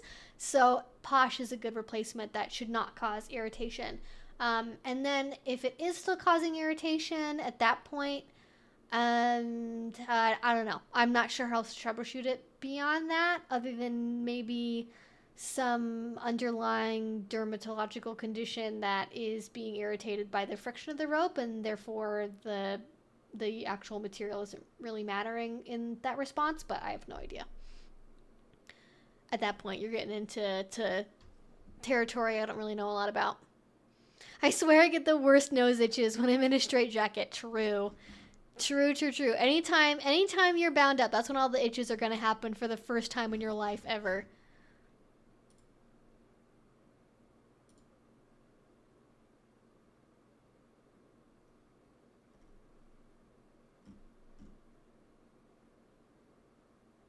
It is. Yes, that word is banned because people were misusing it. I apologize.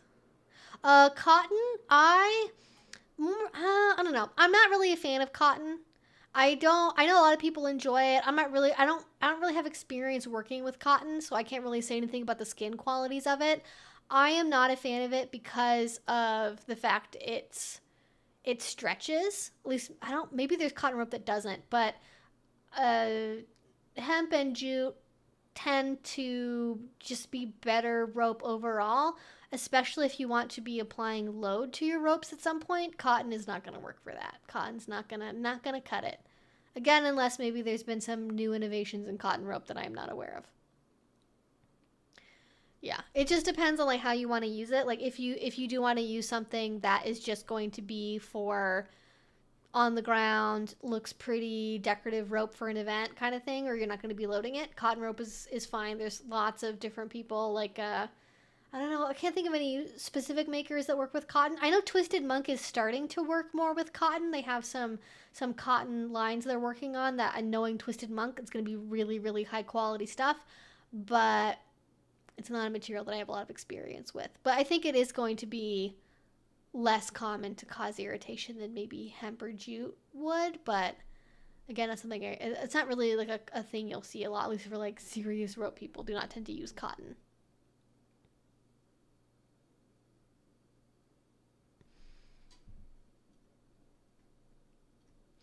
How do you do solo play if you're interested in brat play? Use a mirror. I don't know, actually. I'd be curious. Do people do solo bratting? I feel like that's kind of the like, you know how people would be like, I hate my past self for doing this, or like, why did my past self screw over my future self? I feel like you gotta, like, there's some like malicious compliance, setting yourself up for failure joke stuff that could happen there. But I don't really know how else that would work. Like, sort of pulling long-term practical jokes on yourself.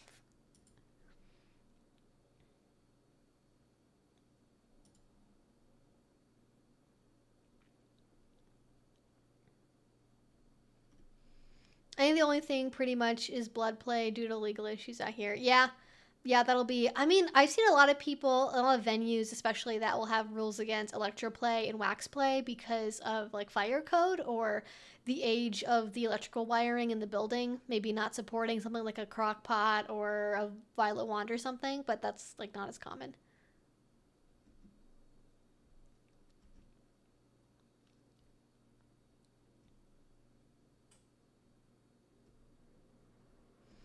I also want to add for the bondage question, I think tying your hands in the front is generally safer, but also having your hands free is probably the safest. Stylistically, the most popular is hands behind the back. Yeah, I need to make sure that it is an upfront negotiation, so maybe that could be leveraged organically because you never know when it'll happen. True.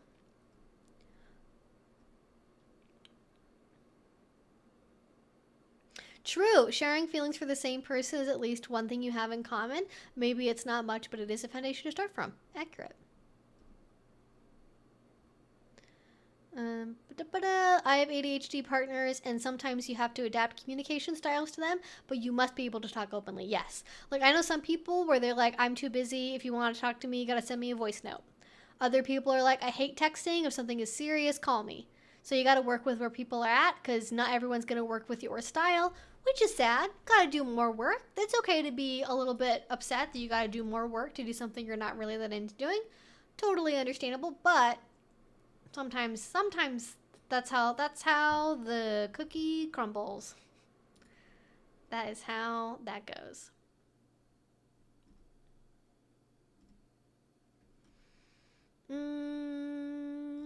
All right, looking for questions.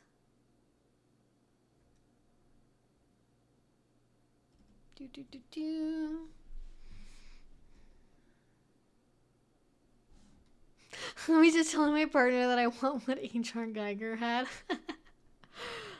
Such a specific thing. Such a specific thing.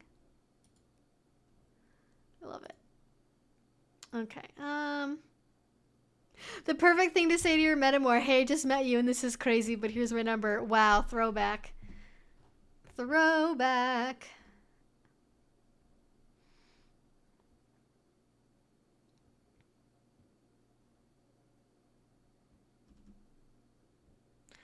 I think I answered the question about Shibari resources already.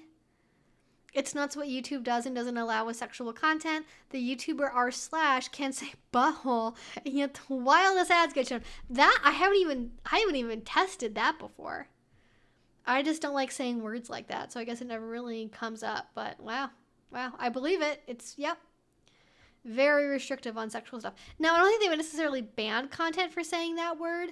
They would probably demonetize it though. And that, especially for bigger creators, is a real problem. Like if you've got a whole team of people you are paying based on YouTube ad revenue and you're expecting like 10,000 a month, and when you get one video censored, you end up making 5, like that's obviously going to be a problem, yeah.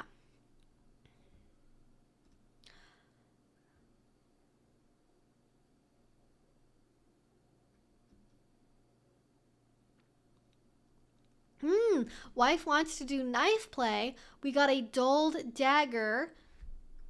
What would you recommend as a good place to start?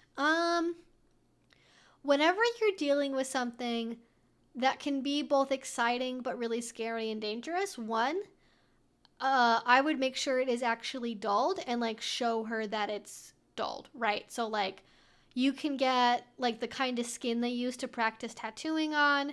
You can get a chicken cutlet, you can get a tomato, and like show her how dull it is and like how difficult it is to cut into things with that knife. Also, as the top, assuming you're going to be topping, I would recommend you try it on yourself first in an inconspicuous location just to make sure, especially on the very tip of it, assuming, that it's, I guess, I don't know how it would be designed to not have a tip, but some of them are more like rounded. You just make sure, sometimes the flat edge can be very not sharp, and then the actual tip can still have quite a bit of a point to it. Just kind of like understand what you're working on, how it feels to use on the skin before using it on your partner. Show them this isn't going to be dangerous here. I'll show you it on my hand or on a chicken cutlet or whatever. And that, that's a good way to kind of build up that sense of trust. And then I would knife play is one of those things where people kind of tend to jump in whole hog and get really into it and like get them really hot and bothered. I don't recommend engaging with that initially, even if it is like a core fantasy thing of like, I want you to cut off all my clothing and do this. Yes, everyone has that fantasy. Everyone wants to have their clothing cut off by a stranger in the night. Hello, okay, get in line, okay? Like, everyone's into that. Maybe not literally everyone, but like a lot of people, it's like very common. I would recommend instead doing something where you feel safe and secure. You're just trying it out. You're talking about everything you're doing as you're doing it. Like you might say, okay, we're going to practice using the knife now. You can ask them to take off their clothing. I'm going to try using it on your upper thigh, right? You can kind of use it on their upper thigh. You can go, okay, how does that feel? How do you like that? Does that feel sharp to you? Does it feel like it's dragging? Because a doll, I prefer to use prop. If I don't want any risk of anything being cut, I prefer to use a prop device for that purpose. Because depending on how dulled it is, it instead might be like really draggy and like can cut the skin in a really nasty way. If you want to cut skin, it needs to be sharp. You don't want intermediate there. That's bad. You want it to be one extreme or the other. So, yeah, I don't know.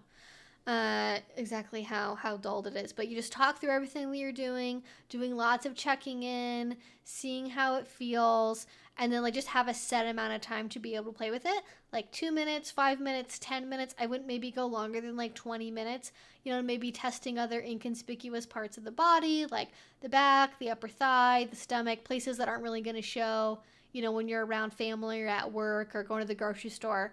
You can get raised, very, very temporary, usually, or like raised red marks on the skin where you've gone over the skin with a knife. A lot of people really enjoy that. That's not meant to be something that lasts for a long time, but it can, depending on the person and how sensitized their skin is, it could last for a bit afterwards. So, don't do knife play where you're going against somebody's throat and you're going back and forth and get their neck all red like an hour before they have to go to like a job interview or like dinner with their parents. So just be aware of that. And then as you get more comfort with the particular tool, communication during the event itself, they feel safe. They're not like, you kind of, the point of doing a shorter test run of like 5 or 10 minutes is like, do they lean in and start to enjoy it? Or do they go, oh my God, fuck no, please stop? Because it's really, really easy to be able to stop a scene when you're 2 minutes in and you do something very casually, low commitment, just how does this feel? Like, hey, I don't really like that, let's stop, I'm kind of freaking out a little bit. Okay, great.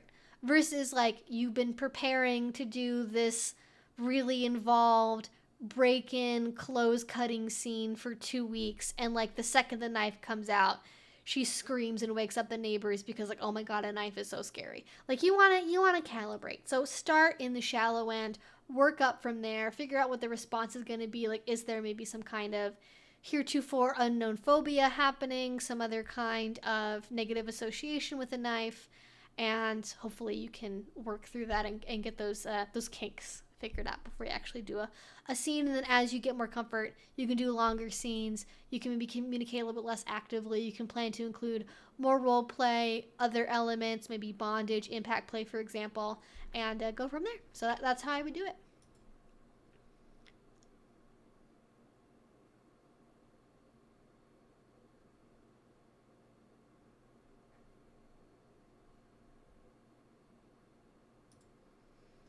Yeah, so hopefully that gives you some ideas of where to start with there. Shout out to the naked yoga people for skating under the radar. I know, isn't that like naked yoga is just like everyone's like, we're not gonna bother with them. They don't pay for anything anyways. Maybe that's why they're like, listen, the naked yoga people are all just doing things as a pay-as-you-go model anyway, and cash and like, I don't know, fresh tropical fruit. So I don't think anyone's really tracking what they're doing. Bethany won't let us do BDSM, but she gets spanked for Christian dominance, and it's okay. True. Oh my God. So many of those people are like, it's okay because I'm a married Christian woman, and we only do this as part of delighting each other as Christ intended us to do as a married couple. And there's like 2 versions of that. There's like the Bethany, which is like, it's okay when I do it because, like, I married my husband and I was a virgin and I'm better than all you freaky weird people. And then there's, like, I think I've called her Rebecca before, my, like, Rebecca personality, which is, like, the wholesome Midwestern homemaker who's, like, I just love my husband so much and it's really great we get to explore in the bedroom together. And, like, it's, like, very wholesome. And they're like, I would never judge anyone else because Christ doesn't judge us, and I'm happy with whatever anyone wants to do. I support queer people. I'm just so happy to be in my home serving my husband, yada yada yada. The very like accidental not a trad wife, but like actually doing like 1950s DS roleplay without realizing that's what they're doing. Well, like actually like they're like the kind of, I don't know if it's like Methodist or like universal Unitarians that are like, yeah, we believe in a higher power, but like we also like support LGBT plus people and immigrants or whatever, that kind of couple.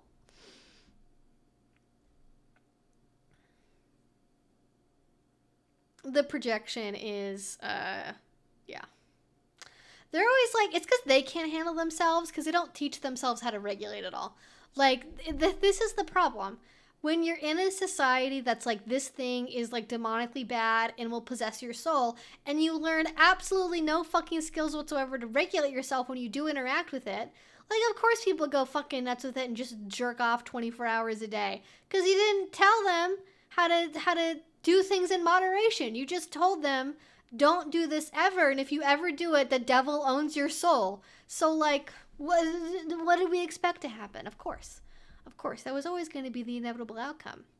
It's about teaching people moderation, how to recognize things like maybe getting to be too much for them, and some people are just not good at that. Some people just, they project and they're like, well, we can't control ourselves, so clearly no one else can.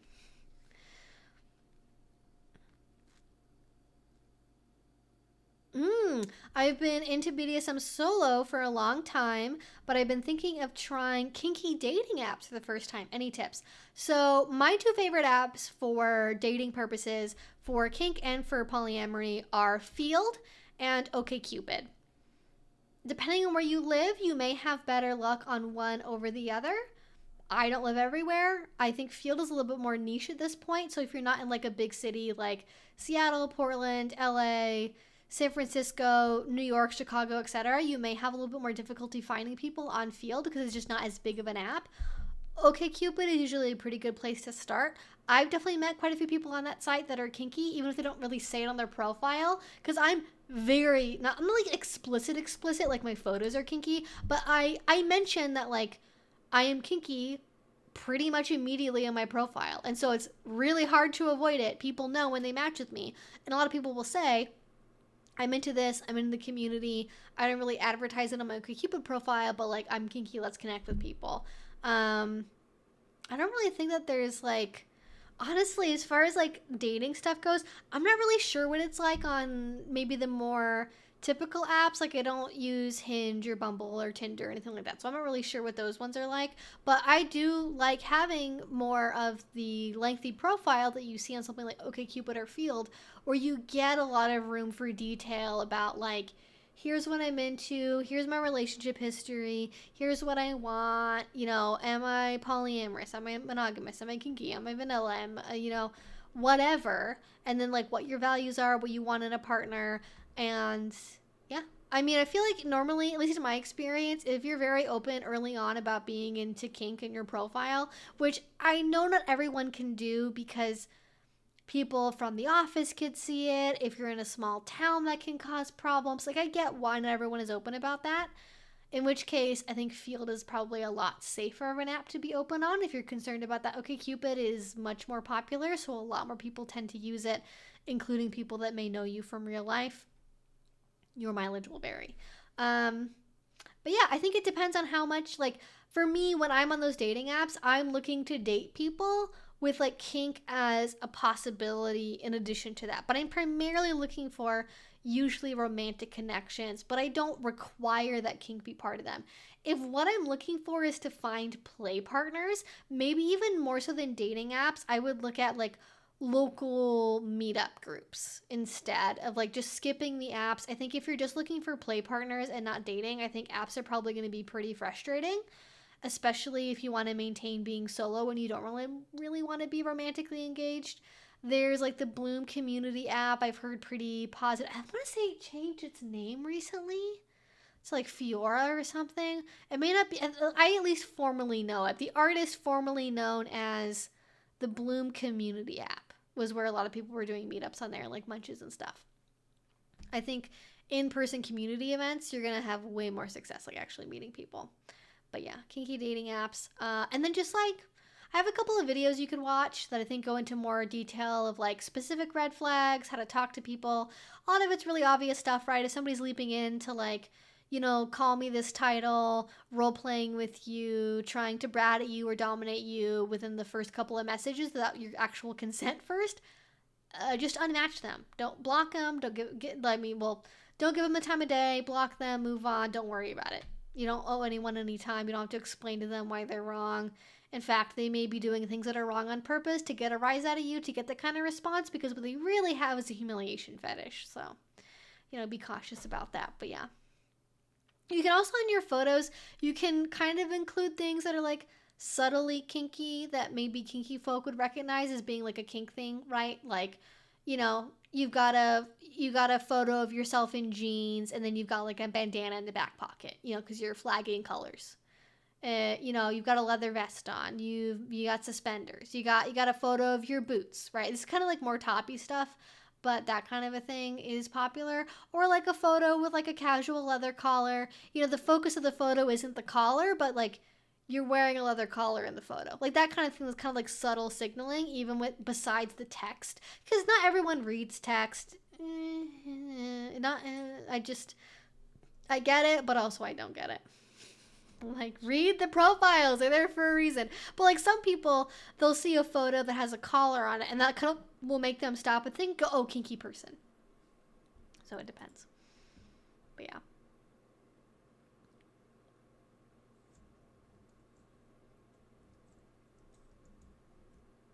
Try Drive content can be very kink-coded, but also it's, like, kink-coded in, like, the most sex-negative way humanly possible at the same time, so I don't know what to make of that. No, please go ahead and eat. The stream's almost done anyways. We got about 10 minutes left. So if you have not asked your question yet, now is the perfect time to do that. Highly recommend you go ahead and ask your last minute questions or follow-ups. I will be keeping an eye out for them. But yeah, the 2 hours, every time I'm like, I was thinking today, I'm like, do I want to stream today? I'm like, I don't have my full setup ready yet. I don't have the camera for the dog hooked up. Maybe I should just edit a video instead. And then, like, I'm always so glad that I do. I'm always so, because we have, like, such good conversations and so many good questions. So I'm glad I get to answer those for you. I also am, like, in the background, like, I'm doing a lot of work stuff in the background that I think will be really exciting and people will be intrigued by. So it'll be lots of fun things to work on for sure. The thing about TikTok is that most creators re-upload to YouTube Shorts. True. And Instagram, so the loss of the site would be softened by content being preserved elsewhere. Yes. It's like weird. Like YouTube Shorts and Instagram Reels, I think, are way more forgiving than TikTok itself seems to be. Given they probably will be less so once TikTok is gone, because that kind of competitive factor will no longer be there. Yes, CNC stands for consensual non-consent. Thank you so much for an excellent material to help me advocate for myself in your video on shame. After 8 years of denial, my husband is finally confident enough. Oh my God, I'm so happy. Oh my goodness. Oh, I'm gonna cry. Okay. That's why I made the video. I am so glad. Dealing with shame and guilt is a really, really heavy burden. And I was just getting a lot of, like, this sounds very woo, but I was getting a lot of messages from the universe that shame and guilt was like a 2024 thing. And we were going to get rid of that guilt and shame. Okay. We're going to work through it. We are going to resolve those internal conflicts. Okay. And I'm so glad that was so helpful for you, because guilt and shame feel so all-consuming, controlling, so hard to escape from. And if somebody can watch that, even if it takes years afterwards for them to, like, put into practice what I talk about in that video and have it really help, that's great. Because it can feel overwhelming and it can feel like you don't really know what to do. And yeah, so that's great. That's awesome. Yay, that's so amazing. Thank you for sharing that. Guilt and shame can be conquered. I actually don't even, honestly, amend that statement slightly. I don't really like thinking about things like defeating an emotion, overcoming an emotion. I feel like I want to focus more on saying things like working through it productively, because especially with things like jealousy, guilt, and shame, the more you think about them, and this is my personal opinion, the more you think about them as combative forces that are enemies to be fought and overcome, which is like a very, I think, stereotypically masculine way of visualizing interacting with emotions, the harder it is to escape from them, because it feels like you're in a pitched battle with them instead of being like, hey, we got this like really intense emotion we're working through.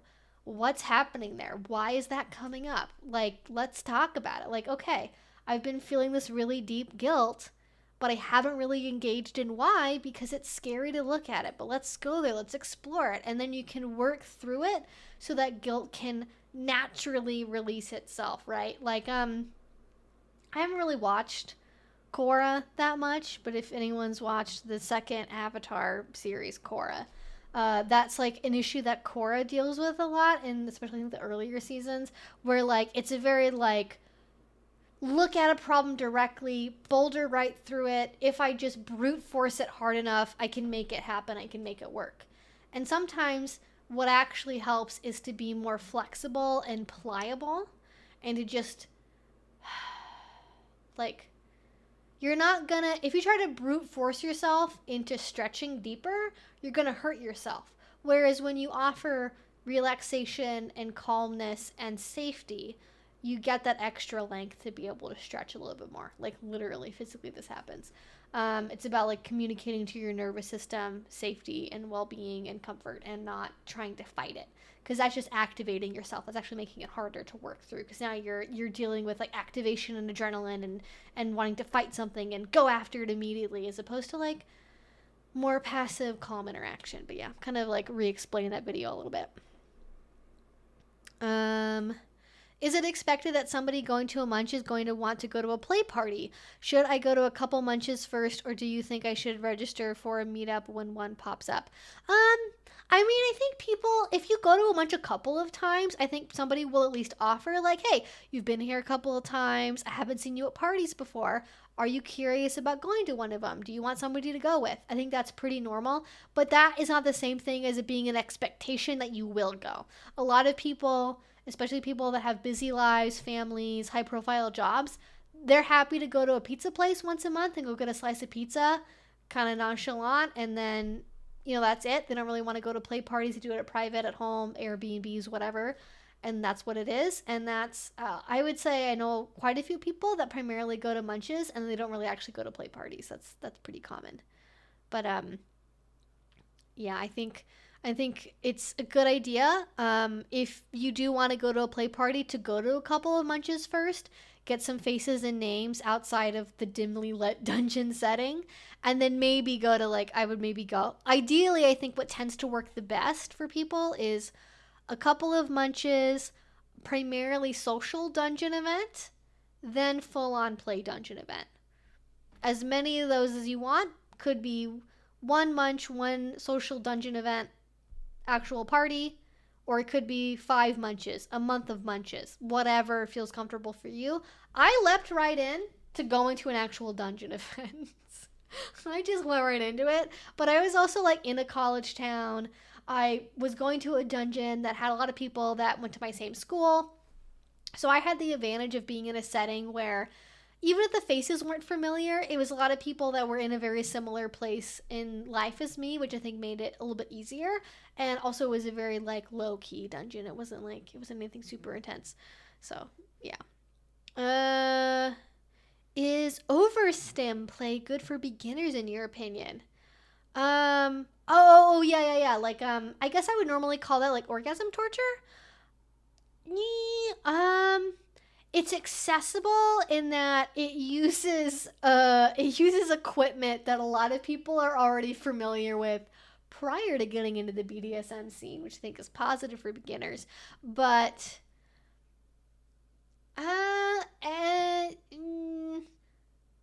yeah, I would say it depends. If your kink is sexual in nature, it turns you on, it's erotic, I think that would be a good fit for a beginner, because it's building on something that's like very already keyed into typical vanilla sexuality.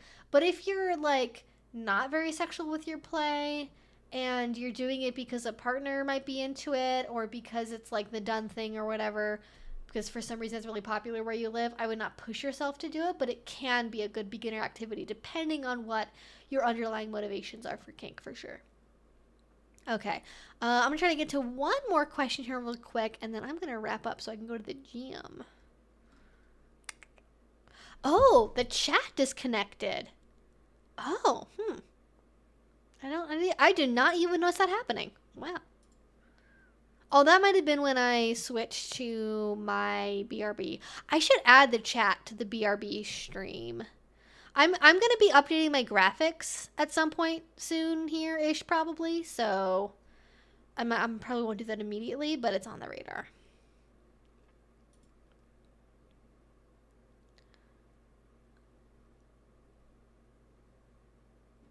I'm following a duchy guide right now for practice. Absolutely recommend. Yes, duchy is very good, but a lot of it is now behind a paywall, which makes it a little bit more difficult to navigate compared to like a couple years ago.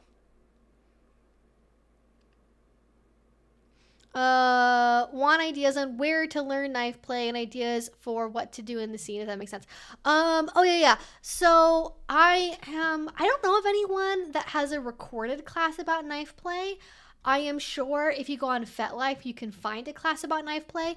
There's actually a website that you can go to that I have sort of been using as like my central hub for finding events and online classes. It is called, I'm trying to pull up the link here. It's called Forbidden Tickets. And you can find a lot of classes on there. They literally have probably like at least a dozen every month. Also in-person events too, so make sure you're checking.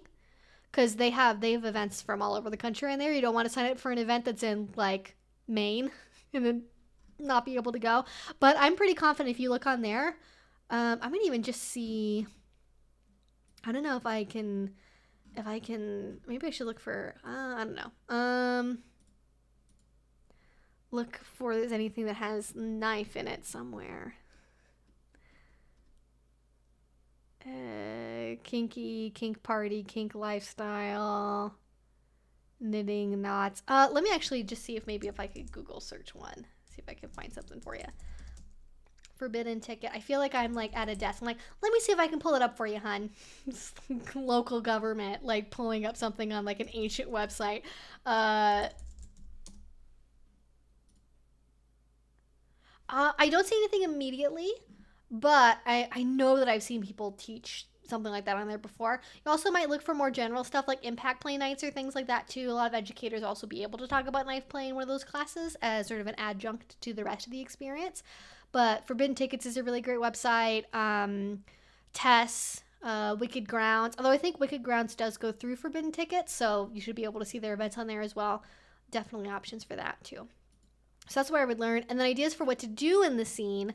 I think I mentioned close cutting already. That's like a really popular thing to do. Just general sensation play. A lot of people like knives just for the sensation of it. I really like doing like nudity or partial nudity, like just very bare bones bondage or sensory deprivation. So like earplugs, hood, blindfold, gag, whatever you got handy.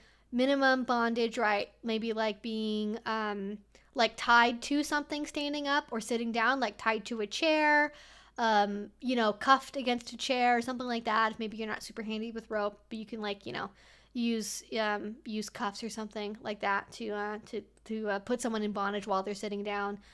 Or have someone be tied up to something if you're doing something at a party, and use it as sensation play that way. That's primarily how I've done knife plays, as a sensation play, edging into sensory deprivation and fear play territory, going all over the body.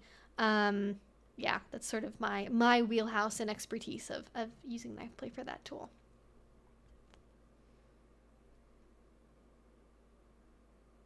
All right. Well, I think that is all the time we have for today, you guys. Thank you so much for joining me on this Friday evening. I really appreciate you all spending a little bit of time with me on this Friday. We are not going to be streaming next Friday, so I'm so sorry. There will be a video very soon. I'm working on it. It should be out this weekend, hopefully Sunday. Getting back into, now that my life is kind of settled, getting back into that twice a week format again. It is coming. I have videos ready. It's just a matter of getting them all finished up, because for some reason I keep deciding to make very involved videos, and I really am just shooting myself in the foot with that. But video this weekend. Subscribe if you haven't already, and I will see you all, if not later this week with videos. I will see you the Friday after next. We also will be streaming on Monday over on Twitch. We are doing video game streams on Twitch every Monday at 5 o'clock. I am potentially planning at some point to be modifying my stream times and days. Not at this immediate moment. I think the YouTube stream will probably be staying at Friday at 6, just because it's been the same for so long, but other things maybe will be changing. And if I see you all at Kink Fest, also, if you see me at Kink Fest, feel free to say hello, say hi to me. As long as I am not actively playing, it's okay to come up and say hi to me. If you see me in the vendor hall, if you see me volunteering, if you see me volunteering, don't interrupt me because I'm probably working, but cigar social, walking around the dungeon, at a class, feel free to come over and say hi. I'd love to get lunch, I'd love to go out and get a vegan lunch at some point with people. But yeah, come up, say hi. And